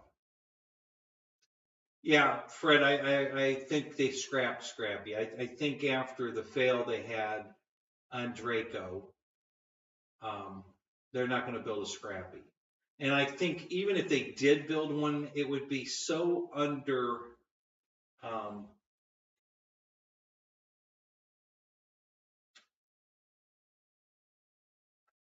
everybody wanted Draco to be like the real one. So they're going to want Scrappy the same way. So they're going to want solar panels on the top of the wing that do something, even if it just runs the lights, They're going to want, that hydraulic landing gear so they can raise and lower the airplane. They're going to want it to do everything Scrappy does. And it's not going to ever do that. And they're not going to be satisfied with anything less.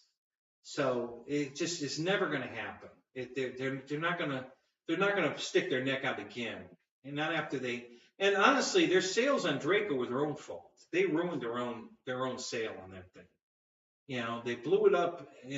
Oh, you can fly a 7,000 battery in it and all this crap, and it's you got a beginner flyer. It's safe, and they even screwed up the safe in that thing. The safe didn't work with the crap in Draco.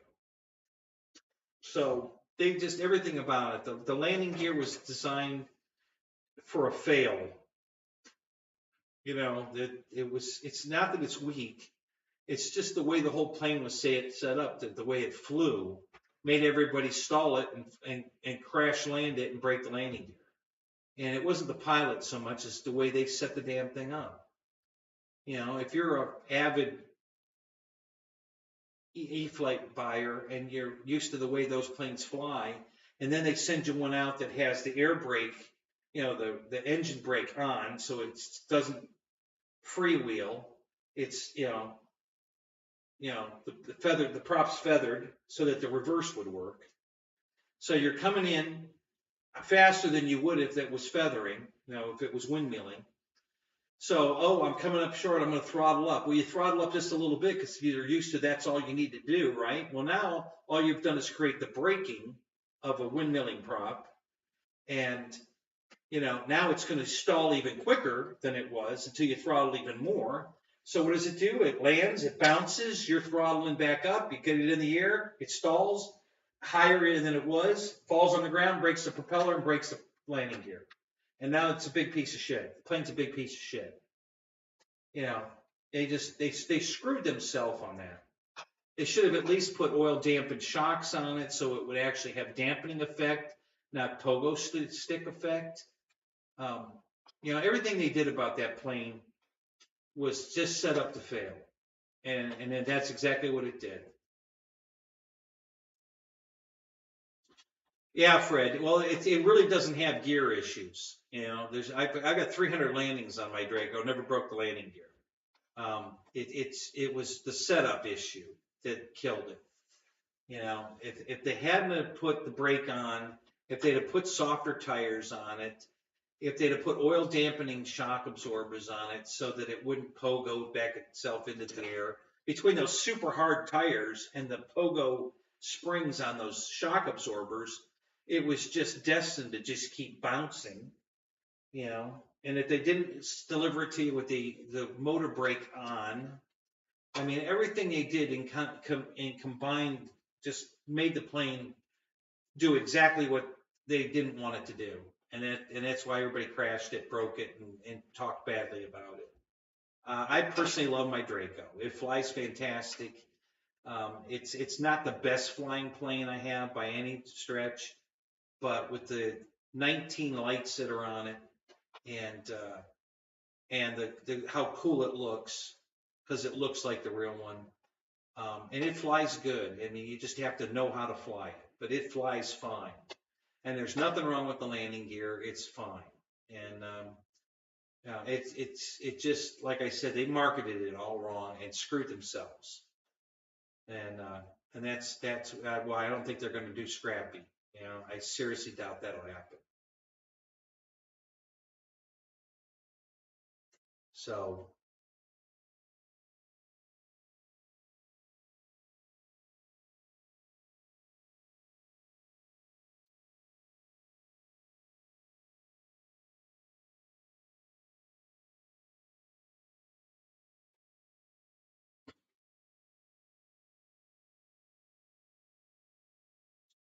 You're exactly right, Brian. That's what I was just saying. If they made a Scrappy, it wouldn't have any of the things that Scrappy has on it that makes Scrappy what Scrappy is.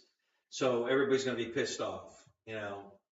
Those cool slats and flaps combined setup, it won't have that. It's not going to have solar panels on the roof.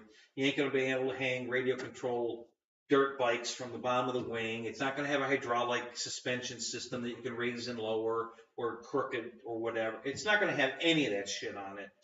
And, and everybody's just going to be like, it's a timber. It's a Timber X. That's all it is. And so it would never go. It would be a total disappointment. So, yeah, I seriously doubt. I don't think we'll ever see a Scrappy.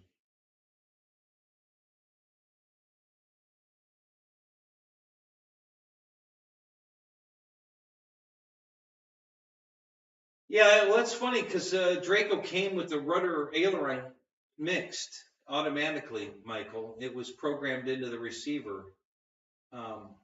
So they had the rudder and aileron mixed on it, which I didn't find to be a problem. It was a light rudder input. It wasn't a lot, so it was just right. I mean, it was a good mix to make the plane fly okay. And it would still do a roll. It was kind of a barrel roll-ish, not an axle roll, but, it's not a stunt plane. It's a bush plane. As far as it flies fine, it's a good flying plane. It's not the easiest thing to land. It's not bad if you know what you're doing, but it's not going to do what the real one does. So, Keith Christie, what's up, man? You out of here? All right, you have a good night, guys. Have a great night. Talk to you later, man. So, yeah, so Draco was just marketed all wrong. And if they did Scrappy, they just screw it up too. So, we'll see. I'll bet I'm right. I bet we never see a Scrappy. The only way that Scrappy would be a winner is if it didn't have any of the crap on it and it was like $250. You know, not 600 and a lame attempt to try to make it nothing that it was. So, yeah, if they came out with a plane that looked like Scrappy, but it was just a basic airplane and it was cheap, they'd probably sell a shitload of them. I still think they would sell, not that I would buy one, but just going to say it, Randy, you beat me to it. If they'd have come out with a UMX Draco, I think they'd sell the shit out of it. They could put all the lights on it, and it would be cool as shit, and I think they would sell the piss out of a bunch of UMX Dracos. And same thing, if they made a UMX Scrappy, they'd probably sell the shit out of those too. I won't pay more than $100 for a UMX plane. That's just my limit. I don't think they're worth more than $100. They're not durable enough. You know, it's kind of a throwaway airplane. You're going to fly it for a while. It's going to fall apart eventually. And I just can't pay $170 for something like that. Not when I can buy, you know, hell, I can buy a Valiant, I think, for $229.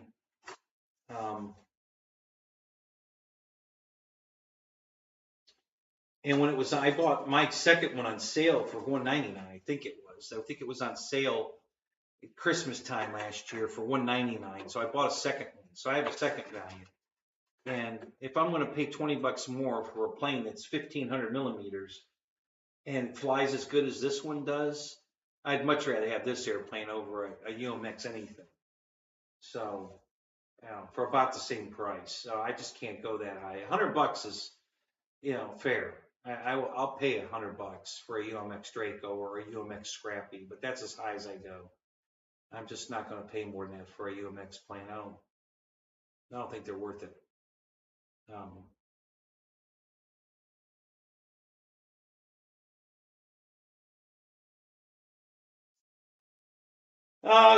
Victor, we understand, buddy. You know, we'd be spooning with her too if we could.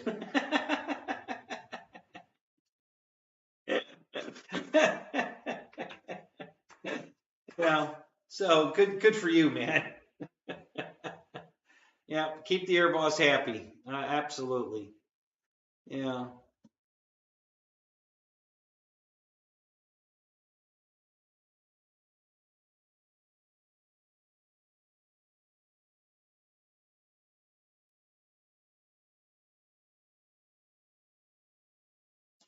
Oh, no doubt, Michael. There's definitely downsides to the mix that when they put it in Draco, but you know, most of everybody that bought the damn thing wouldn't know how to fly it the right way anyway.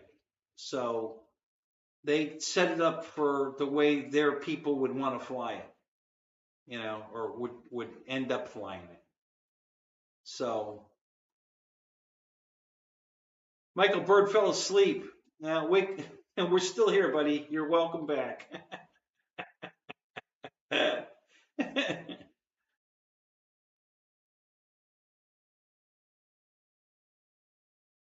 I'll spoon with you, Victor.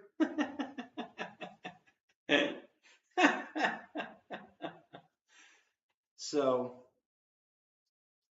yeah, it's a shame Draco got such a bad rap because it's not really a bad airplane. But was it a $630 airplane? No, I wouldn't have bought it for that. $499, yeah, it was worth that. But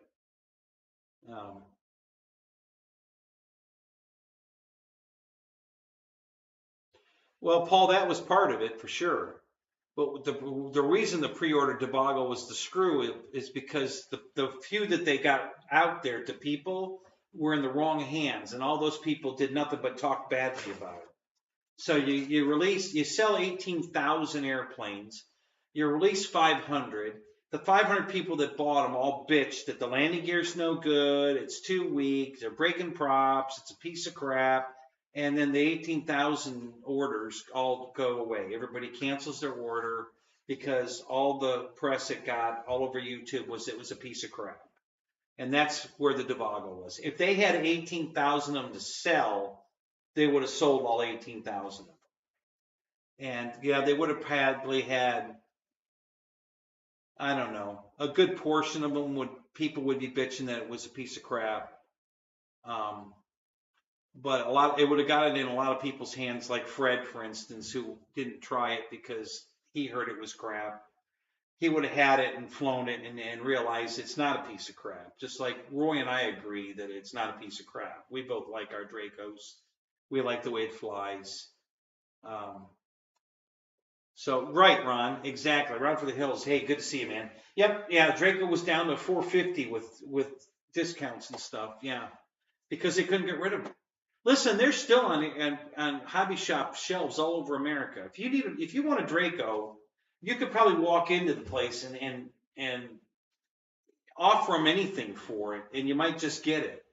Because I don't think they want it on the shelf any more than Horizon wants to carry it anymore. I mean, it just was such a letdown for most people that they can't give the damn thing away. So I guarantee you, if you go online to Hobbytown and do a nationwide search to see who has them, you're going to find hundreds of them all over the country. So, they're certainly still available if you want them. So,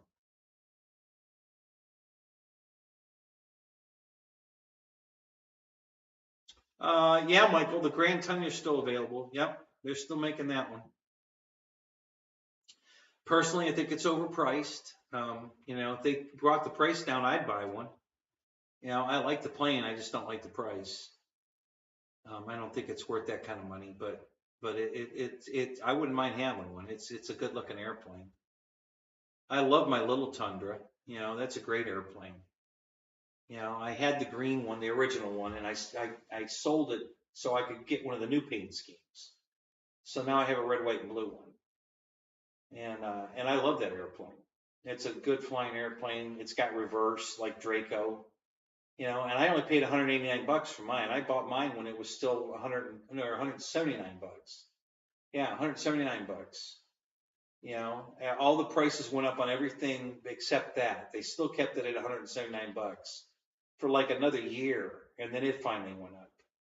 But yeah, when I bought mine, it was still $179, and I thought that was a good deal for the regular Tundra. I don't think $350 for the Grand Tundras. That's just too much. If they'd lower it to like $299, I'd probably buy one.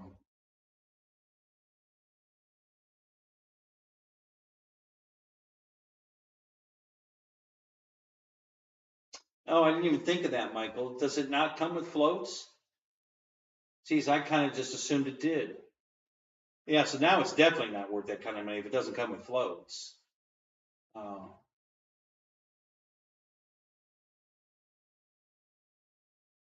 Yeah, I'll never buy another pre-order. I did that once. I'll never do it again. I'll wait till they have it in stock, and that way everybody will have already reviewed it. And if it's a piece of crap, I won't waste my money. Yeah, I agree, Victor. Exactly. I like mine. I didn't pay $600 for mine. I did some horse trading to get mine, and I like it. I'm glad I have it. But yeah, I would have never paid $600 for it. So I think almost everything Horizon's got out for sale right now is too expensive. They're just, they went $350 for that 1200 size Mustang. That's too much. They want $450 for the Beach 18. That's way too much. Yeah, they're just prices are too high. I'm just not going to spend that kind of money.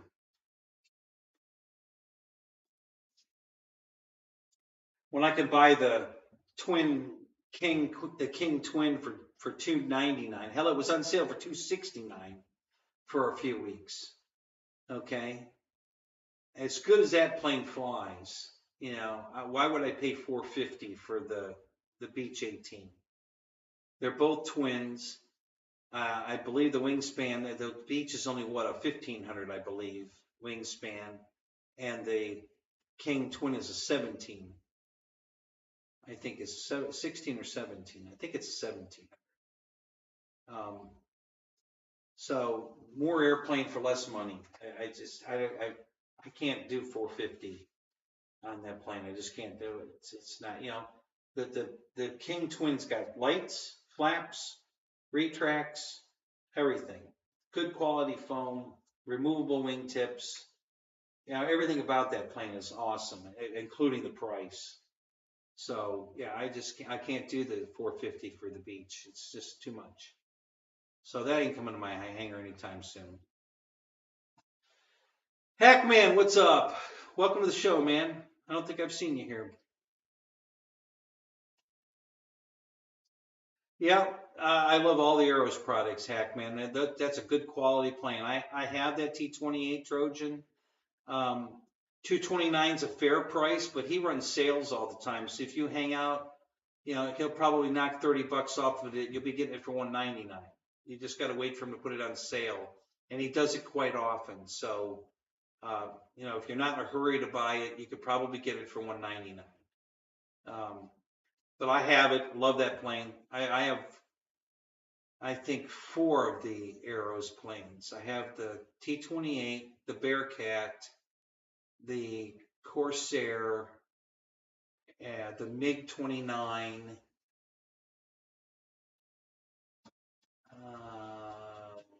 What else do I have? It's ROES. The Mustang. I had the first version with the Shangri-La paint scheme. Yeah, I have that. All awesome airplanes. I love them, all of them. Yeah, they used to be $189. Yep, I think on sale now. I think you could still get it for $189 or $199 when he puts it on sale. It's usually $30 on a single plane or $40 each if you buy 2 or more. So yeah, if you want it for $189, you probably have to buy 2 airplanes, and each one will be $189. That's $40 off each plane, which is a great deal. The Husky is awesome. I haven't bought that one yet, but I want the Husky. I'm sure eventually I'll have a Husky. I really like that plane. So, all right, Fred, you're out of here. You have a good night, buddy. Thanks for coming in. Good to see you, man. I always love it when you're here. You have a good night.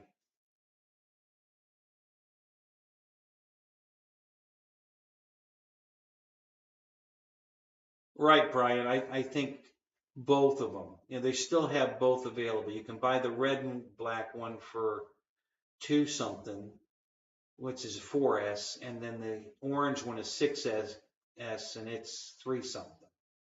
And I think both of those are good prices, good quality, great looking airplane. Definitely like those. So I love my Bearcat. The Bearcat's such a great flyer. I love that airplane. Actually, the Mustang and the Corsair both flew really good too. The T-28, I only got a couple of flights on that, and I haven't flown it lately. It was a little pitchy in the wind. I don't know if, I haven't flown it enough to really evaluate it. So I'm not going to say anything negative about it. It looks good. I mean, it's a great quality. But I think I might have had the battery back too far. Maybe I need a little more nose weight. I'm not sure. But no complaints. I love the airplane. I'm glad I have it. So yeah, I have five. I think I have five Arrows airplanes. Um, and I think the quality of the Arrow stuff is awesome. So yeah, yeah. Did you happen to buy those at the same time, and were they on sale at 169, Randy, or was that when they first released? Because they were definitely really cheap when they first released them. Um, so yeah, I don't think you can go wrong, Hackman, with any of the Arrow stuff. If you like one of their planes, I'd buy it. It's good quality. They're really good stuff. I'm really happy with all the Arrow stuff. The MiG 29 is my least favorite, only because of the flight time. It's a little too heavy, and the wings are a little too small. They should have made the wings bigger. They need more. We need more square inches on the wings so that the wing loading's lighter. And that plane would have been a super winner. It's just a little too heavy on the wing loading. You have to fly too fast to keep it in the air, and then the flight time sucks. It's a very quick flight time, and that's my only complaint. The plane looks great, and it flies really good, but I don't like the flight times, so much. So, but other than that, I don't have any complaints about the MiG 29 either. I like it. I still have it. I have all those planes, and I'd buy another one of any one of them. I'm sorry they didn't keep the Shangri-La paint scheme. I don't know why. That was one of the main reasons I bought that particular Mustang, and I have that. It's in the trailer actually. I have the Mustang with me. My nitro plane ARC 1450 Mustang was the Shangri-La paint scheme. And I was so bummed that I let that get away, that I let my buddy get it, because I was never able to get another Shangri-La. Everybody quit making it. FMS used to make that Shangri-La paint scheme, and they discontinued it. So I was like, oh, crap, what am I going to do? And then Arrows came out with the 1100 Mustang in the Shangri-La. I got to have it, so I bought it. So, and now they've changed the paint scheme to something else. I don't know what it is now. It's got a yellow nose. It's the same airplane, just a different, it's got a different nose on it. And I guess they put a battery tray in it now. Mine doesn't have a battery tray. It just has a hole where you slide a 2200 battery into it. It's a friction fit. But I think now they've made it where it has a battery tray in it. So you can strap the battery in, not just stick it in the phone. So I think that was an upgrade. They did do it. So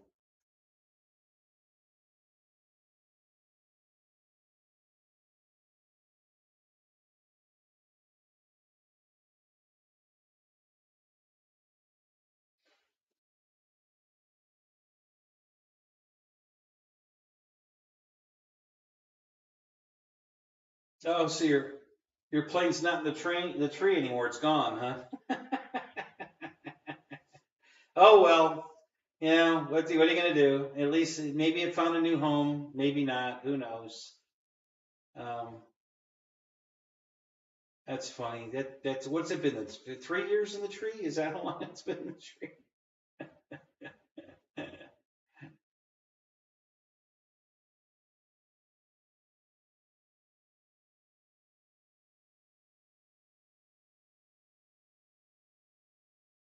Your Mavic is 7 years old. Is that right?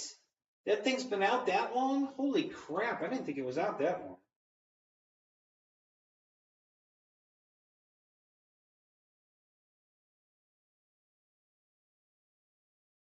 Yeah, Michael, do you wear goggles when you fly it, or are you just using a pad to FPV it?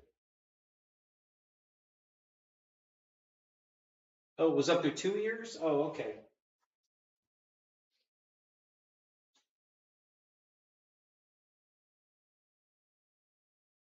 Oh, so you do have the goggles. Okay, good.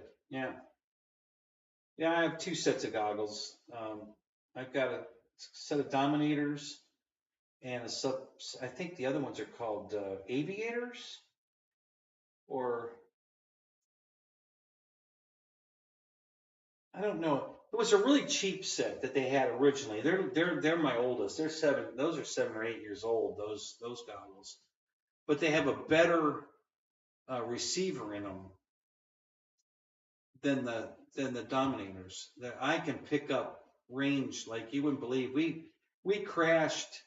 Well, one of the guys I fly with crashed his drone out on the property when we were FPVing, and he didn't know where he was. So we had no idea where the damn thing was.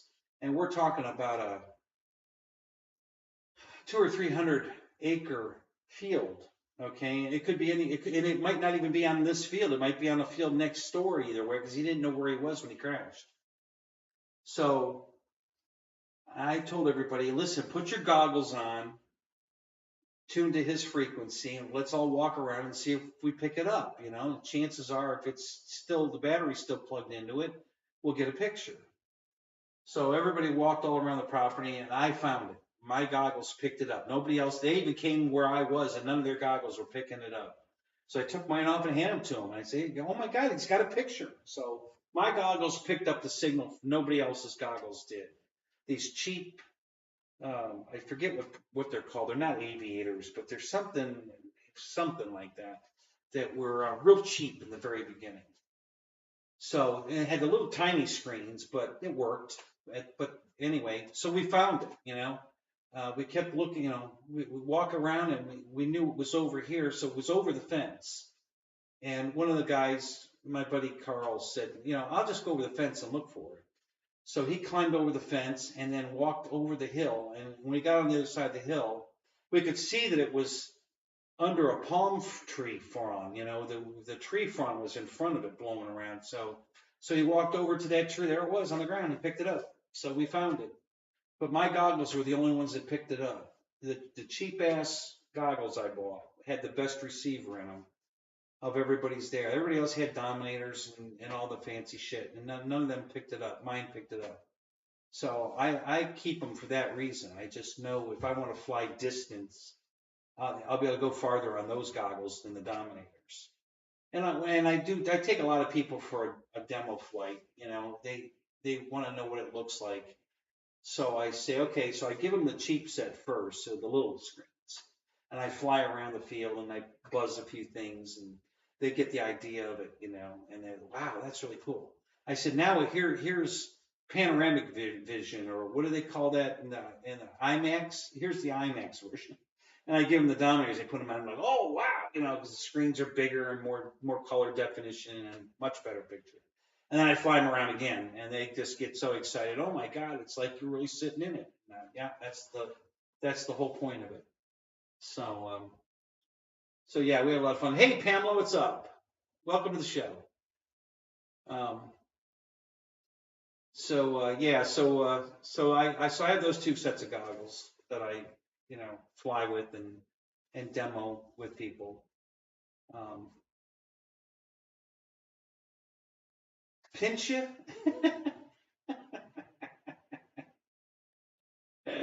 Okay, bring it over.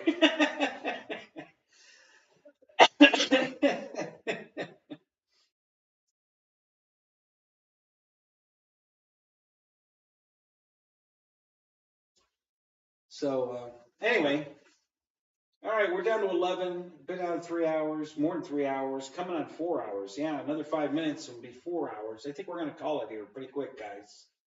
I think I'll let it hit 4 hours and then I'll shut it down. So we got about 5 more minutes. It's going to do it. So anything else you guys want to talk about?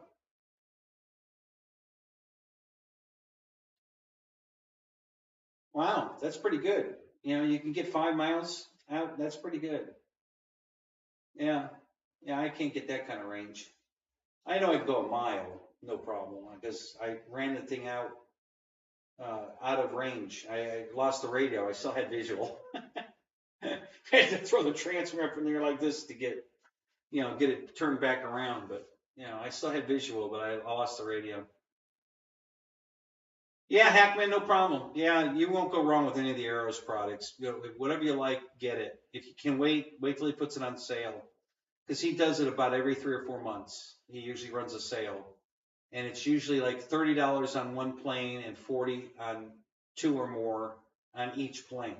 So you can save, 30, 40 bucks per plane if you can wait. So, but if not, grab something, everything that he's making in the Arrows line is good stuff.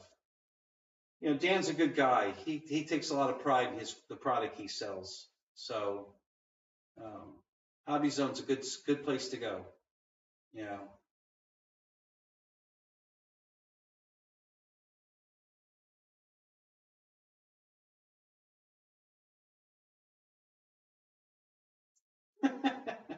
Roy.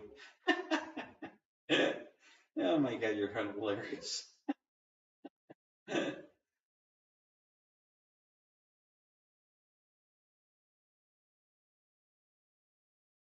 Right, Michael. Well, yeah, you're flying a DJI, and that's exactly right. You could shut your radio off and just set it on the ground, and it'll return to home and land right there. Yep. I had a couple of drones that did that, cheap ones too, and they worked fine. I demoed them all the time. I'd fly the thing out of sight, and I'd just turn the radio off and set it on the ground. And they're all like, "What are you doing?" I said, "Don't worry, it's coming back." Here it comes, and they come back and hover right overhead, and then it comes straight down and land right there next to the radio every time. I must have sold I bet I sold 20 of those at my field alone, because everybody had to have one after I did that. It was $100.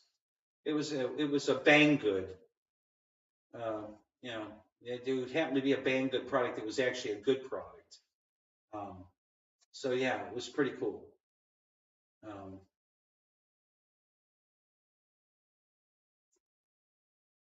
Mike Bird, you out of here? All right, buddy. You have a good night too, man.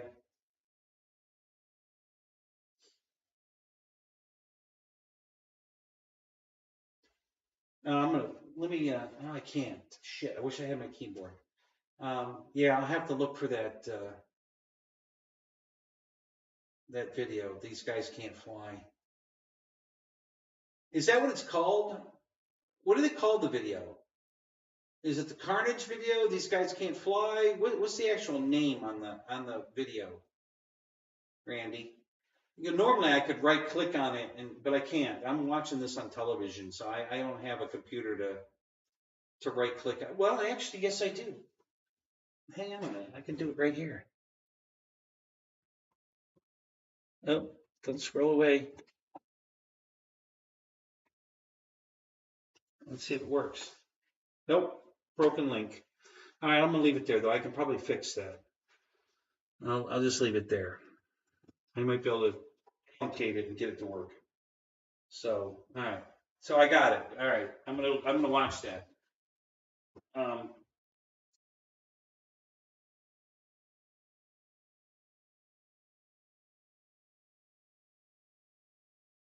Uh-oh. Hang on.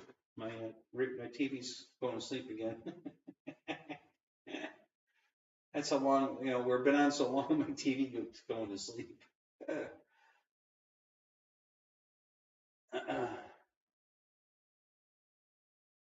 Yeah. Roy's gonna stay on you, Pamela. He's not a quitter.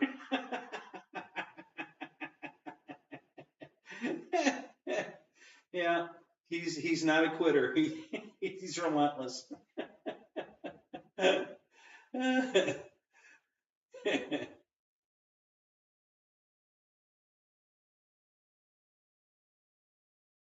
Oh, 2023 RC plane crash competition. Gotcha.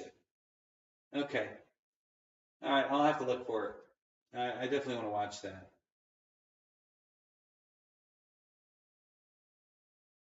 Yeah, they must have too much money. I hate those guys.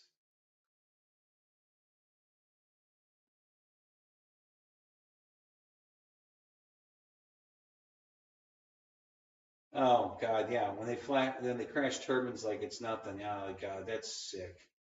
That's just sick. Oh, so Molly takes Randy to the Waffle House. They must meet Michael there because Michael goes to the Waffle House all the time too, just to pick up chicks.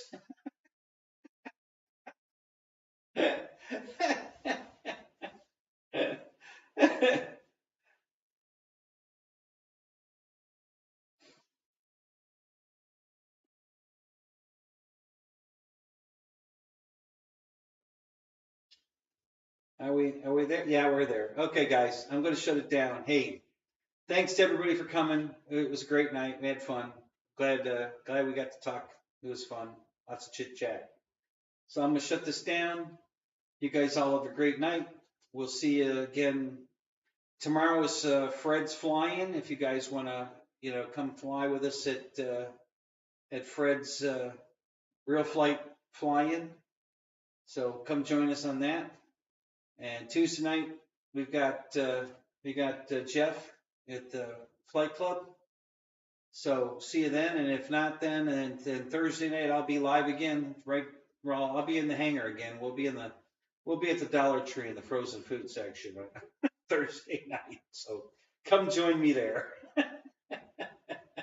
All right, guys. So I'm going to shut this down. So we'll see you guys later. Have a good night.